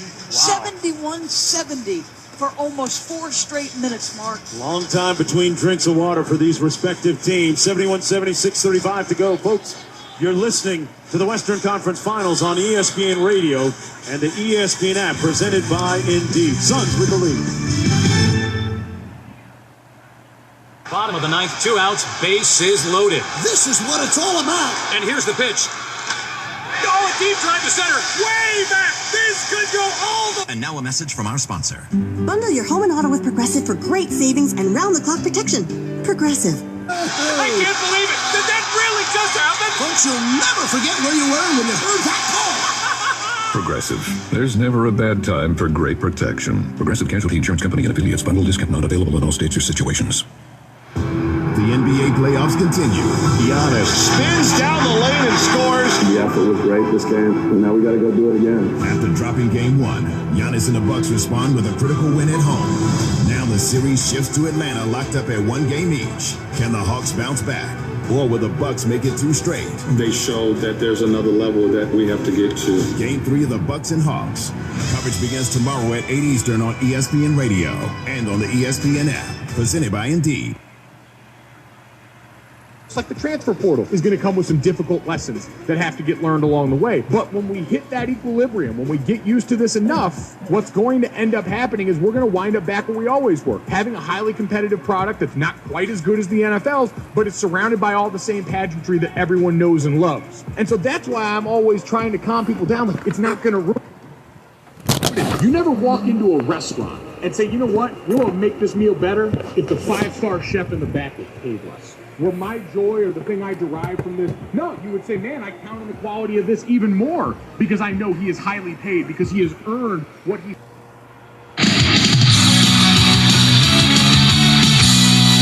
Kevin Richard with you in our Granger studios. Want to thank all of you who logged on to our Twitter account to vote in the AutoZone to get in the zone poll question. 36% of you said Terrence Mann would be the player to get in the zone tonight.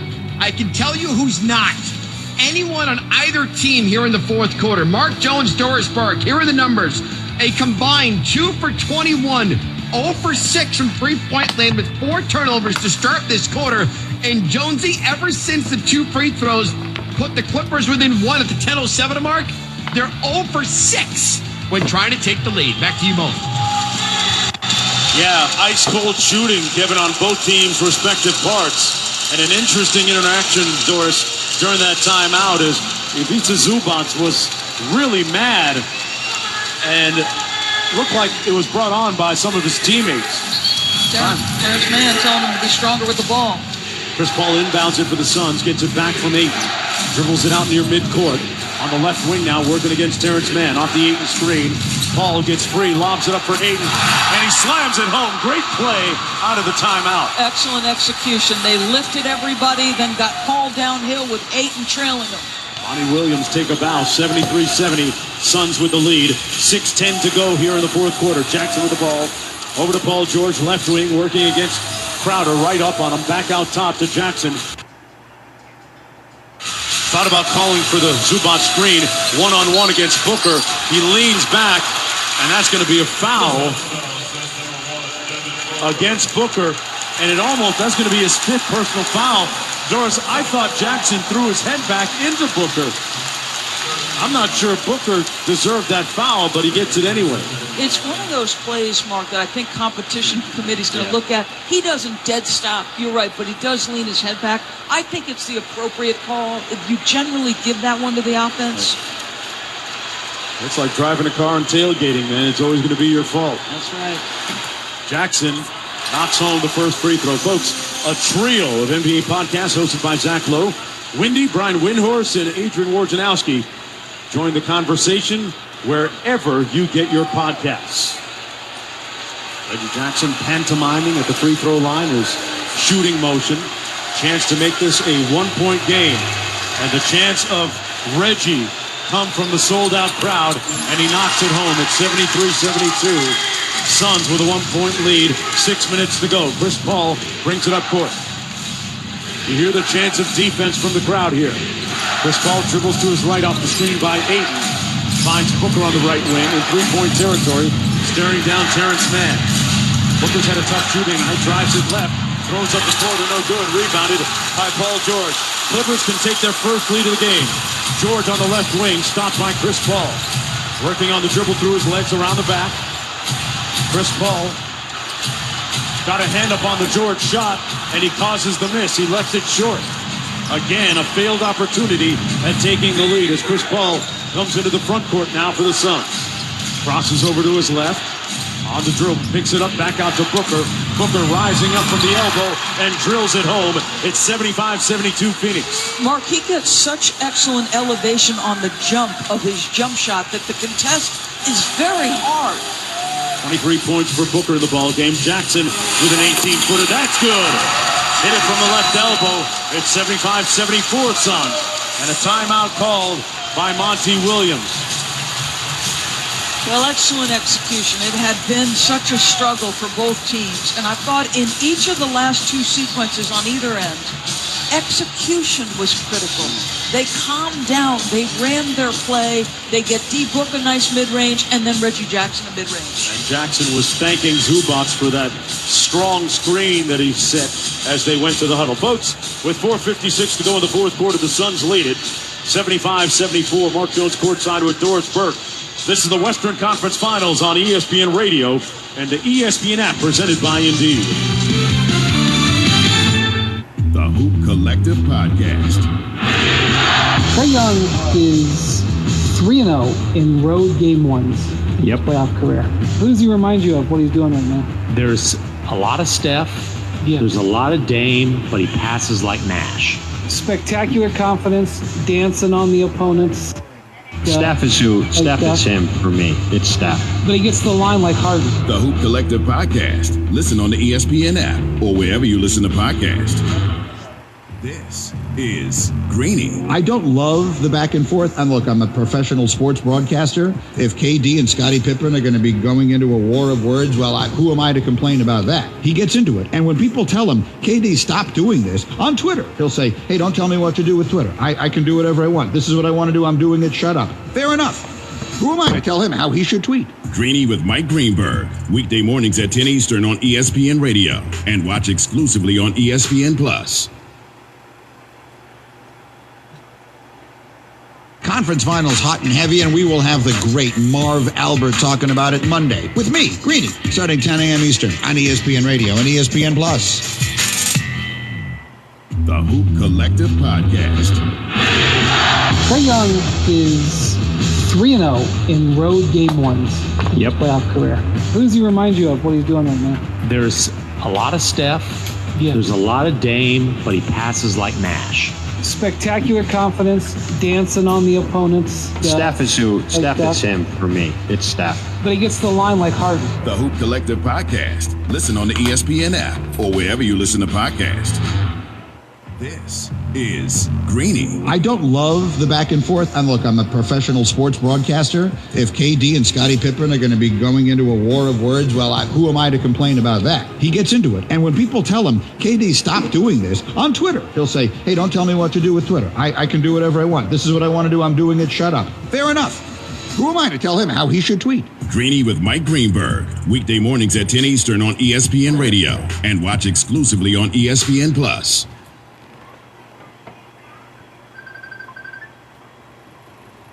You know, in there battling against Big Aiden when we're small and having to switch 1 through 5. And he's been great on all. I mean, he's been great on the rebounding aspect of the game. Well, tonight he's got 14. He's also got 20 points.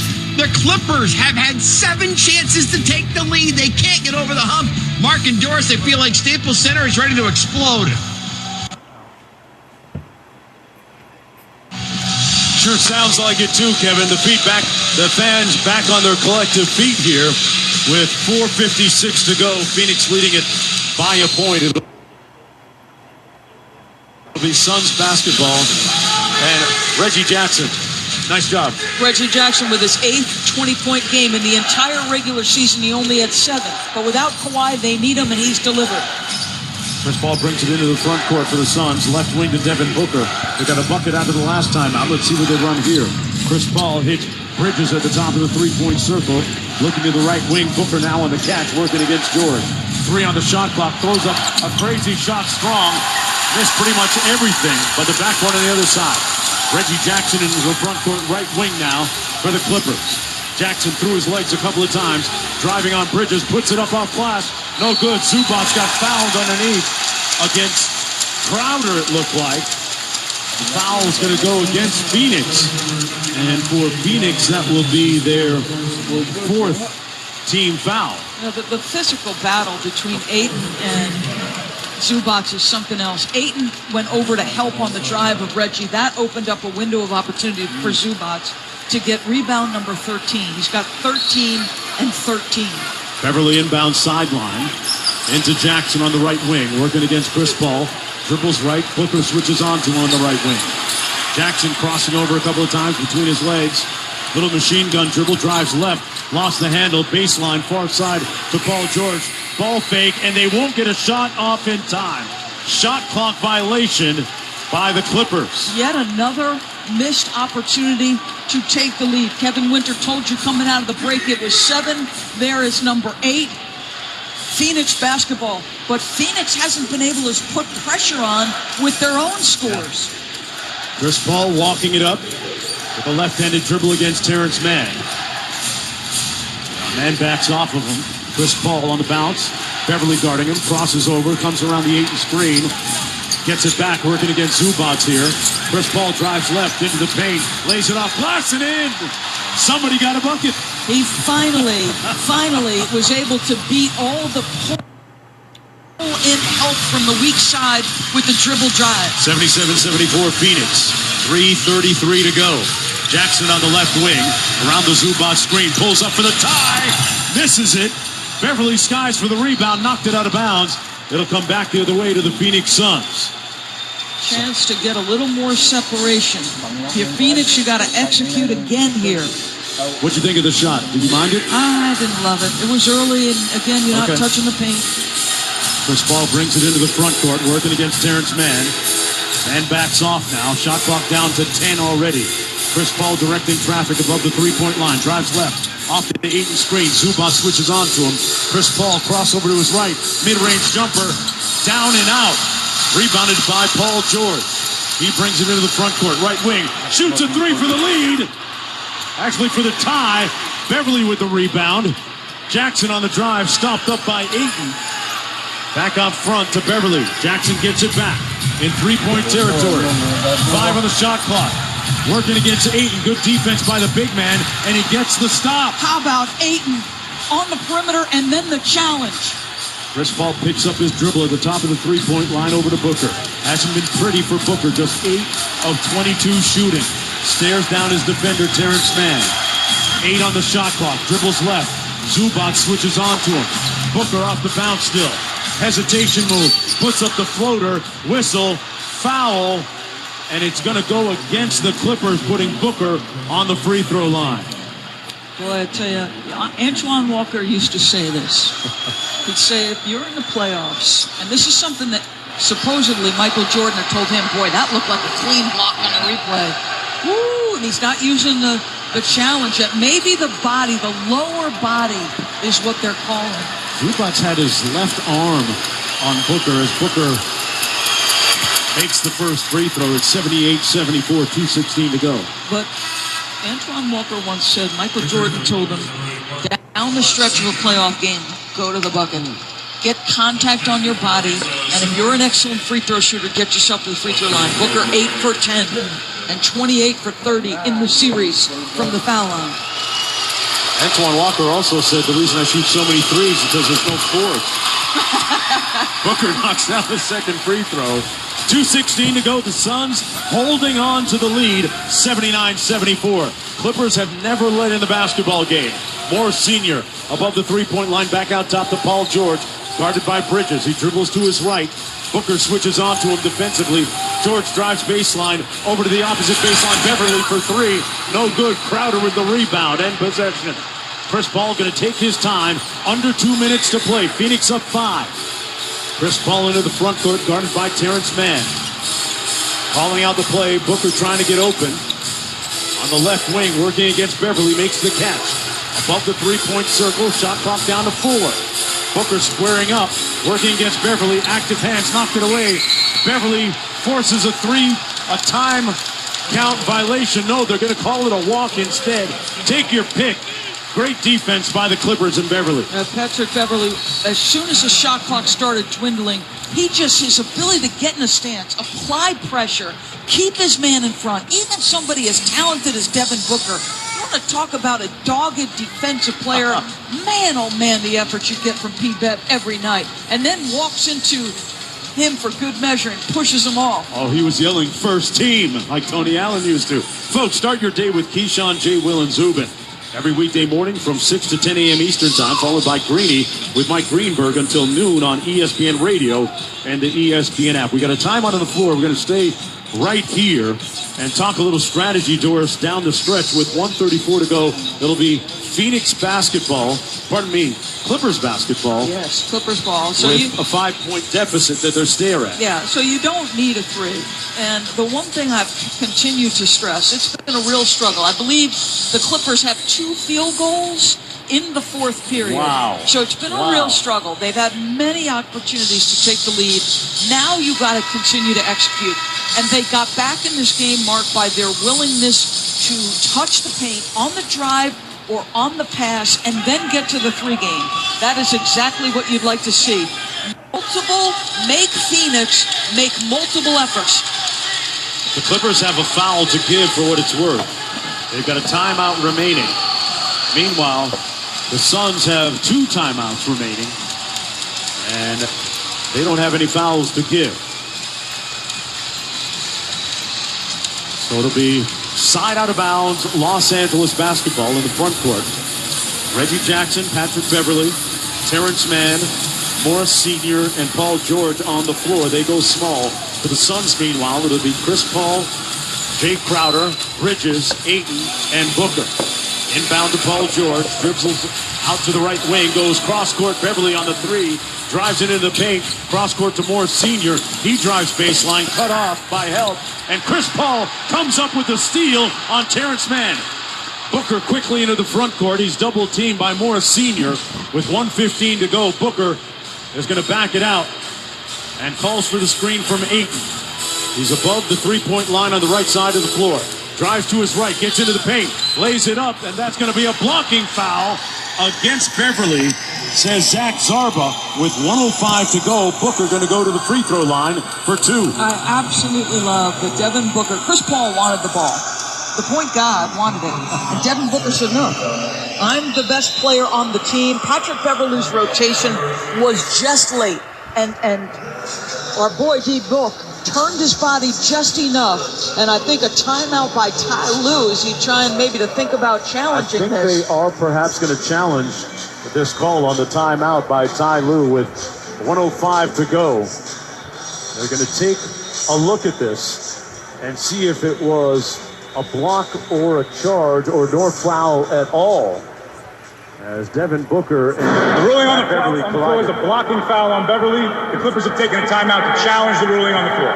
Well, there it is from Zach Zarba, our lead official here tonight. With 1:05 to go, 5-point lead for the Phoenix Suns. I didn't get a chance to look at the replay on that. This was very close. Very close. They're taking a look at it. Our replay official is Tyler Ford in the replay center. Today, Sean Corbin is the alternate. Eric Lewis, Zach Zarba, and Kenny Maurer are officials on the floor tonight. So Patrick Beverly came a long way in rotation. And I'll be fascinated by this. This, to me, remains the hardest call in basketball. Block charge. So much of it is angle. But now, see, they're going to get multiple looks. And as I see it more and more, I think this might be an offensive foul. Really? Yeah. The second and third look I had from a different angle. When I looked at it from our angle, which is behind the play, I thought it was a charge. But I think he was in his spot. I think his 2 feet were planted. He was outside the restricted area. I think this is going to be overturned, and it's going the other direction. Patrick Beverly checked a lot of boxes on that play. You just mentioned them. And Zach Zarba making the announcement. After review, the ruling on the floor has been overturned. Beverly obtained a legal guarding position prior to the upward motion. Clippers will get their timeout back. Offensive foul on Devin Booker. And for Devin Booker, that's going to be his 6th foul. That's a DQ. He's done. He's fouled out of the game. His team leading by 5 with 1:05 to go, but the Clippers will have possession here. So Pat Beverly with another huge defensive play late in the series.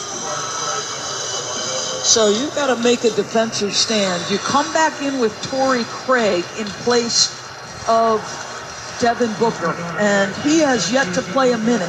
But because you're on the defensive end of the floor, Craig is a big body. They put extra shooters on the floor, have the Clippers, and Craig is active enough to guard out there. Paul George with the ball on the right wing into the front court, goes inside. Terrence Mann up and in, count it. And it's a 3-point game, 79-76, 58 seconds to go. Chris Paul brings it up court for Phoenix. Chris Paul looks at the official Eric Lewis, calls timeout. With 53.1 to go, 18 on the shot clock. Phoenix leading by 3. I like the fact that they went quick, too, because it's a 2-possession game regardless. The entire floor was spaced, and it allowed Terrence Mann an easy opportunity in the post. So I really like the decision. I think they got away with a foul, Mark. He did. He looked Terrence like he Mann was bleeding. As we look at it, they hit his left arm. That could have been easily an N1 for Terrence Mann. Boy, what another big game he's had, Doris, in a key situation. 12 points, 4 rebounds, and a steal for Terrence Mann in 32 minutes. Now, Mark, no Devin Booker. So you're down a ball handler and you're down a scorer, which means Chris Paul is going to be in command of this. Chris Paul right now is 6 for 20 from the floor, 7 assists, 4 rebounds, and 4 personal fouls. So execution is going to be critical. The last time they were in a similar circumstance, they ran the play where they lifted everybody above the free throw line. They got called. They pulled that play out of their bag again. Monty Williams was voted Coach of the Year by his peers this year. They're second in the media voting.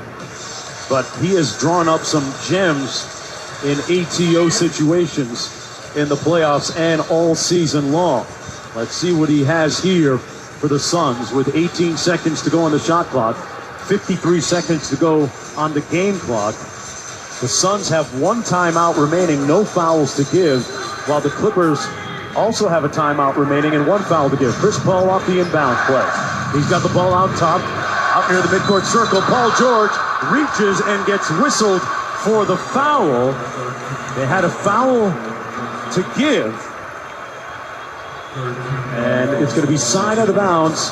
Phoenix basketball with 46 seconds to go. He was jabbing at the ball the whole time. It was very, he's had a couple tough whistles. Paul gets back to Chris Paul. The pressure by Paul George is incredible. Chris Paul with the ball out near midcourt. Comes off the screen. Working against Batum. Pulls up mid-range jumper. Short. Bounces a couple times. Loose ball. Ayton with the rebound. Back out to Paul with shot clock reset. It's down to 10. Paul with the basketball in the right wing. Dribbles it out front. Working against Jackson. Dribbles to his right. Pulls up. Elbow jumper. Short. Bounces a couple times. Out of bounds. Who's it off of? Kenny Mauer says jump ball with 17.4 to go in the game. And now Zach Zarba and Kenny Mauer conversing with Eric Lewis. They're asking, does anybody have a quality look to see who this was off of? We're looking at the replay. Paul George and then Bridges were both grabbing at it. That might have been off of Bridges. I think it's Clipper basketball, to be perfectly honest with you. I thought it was... The out of bounds is under review. The ruling on the floor is a jump ball. Wow, so Zach Zarba going to go back to the replay monitor and take another look. And as we look at it, it's hard. It's tough to adjudicate. That's a hard one. And I think that's why Mauer went with the jump ball, because Paul George's left hand hits it. It looks like the left hand of Bridges skims it, but then Paul George might have been the last to touch it. Like it's very difficult to tell. Would not shock me if they stick with the jump. Right. Talk about having to need very conclusive, decisive evidence to overturn the call on the court. Meanwhile, DeAndre Ayton, who was central in all of that action underneath the bucket, has a career-high 22 boards in this game to go along with his 19 points. And that's not counting the number of times by just tipping the ball to keep it alive, he's allowed another teammate to go and command the basketball. Obviously, monumental call, because if it becomes Clipper ball, you have 17.4 seconds. You don't necessarily need a 3. You could go for a 2. Ideally, if you get a clean look at 3, if it does turn out to be your basketball, you're going. Here's an interesting supposition. Let's say they jump. Right. And Clipper gets possession. What's the timeout situation? There's the Clippers have one timeout remaining, as do the Suns. I don't think you take it if you get possession. I think you play on and don't give them a chance to set their defense. I think you play on and keep that one for your pocket, because you're getting all the time in the world in this review to know what you want to do if you get possession. Yeah, they've already talked about it, you would assume, right now. And as the fans look at the replay on the big screen here, the murmur begins to start as if they deserve and they should get the benefit of this call. Boy, here we are. After review, the ruling on the floor has been overturned. It's Los Angeles Clipper basketball. There it is. Clipper basketball. You heard Zach Zarba with 17.7 to go. So now you're playing off a dead ball. You are coming up the length of the floor. Does Phoenix look to put pressure full court? Who do you call this play for, Doris? Is it Paul George? It's Paul George or Reggie Jackson. And listen, if they sell out on either of those two, you've got other shooters on the floor, Kennard and Morris. Batum on the baseline in his own end of the... Commits the foul on the reach. And that's going to put Paul George on the free throw line to get potentially 2, not 3. Because you're basically saying a 3 pushes me to overtime. He can make some free throws, and now I've got to execute when I get the ball back. Think about this. Just a couple of games ago, Paul George missed 2 crucial free throws in Game 2, which led to the Suns stealing that one on the alley-oop by Ayton. George picks up his dribble, delivers, uses all of the iron, and it falls. It's a 2-point game, 79-77. Subs coming into the ball game. Saric and Ayton come in for rebounding. Craig and Abdel Nader come out for the Suns. You're putting size and all 3 of your biggest players to make sure you get this rebound should it be a miss. 13 seconds to go. Paul George dribbles 3, 4, 5 times, picks up the ball. Free throw on the way. It's nothing but net. It's a 1-point game. And Monty Williams calls a timeout. Phoenix leading it 79-78 with 13.2 to play. Devin Booker has fouled out of the game. So now it becomes important ball handling and shooting for the Phoenix Suns. Well, how about executing well enough that you can get a clean catch on the inbound? Let's remember, the Clippers have length, they have speed, they have athleticism, they contest every catch, and they have made, at times, simple inbounds passes difficult for the Phoenix Suns tonight. So this is about Monty Williams making sure on the inbounds you're screening well enough or you're executing well enough that you're getting a clean catch and you're trying to get it to your best free throw shooter. You would think they'd love to see Chris Paul be the guy to catch this. So the Suns, after the timeout, you would assume would take it in the front court. They come out of the timeout with Saric, Crowder, Bridges, Paul, and Cameron Payne.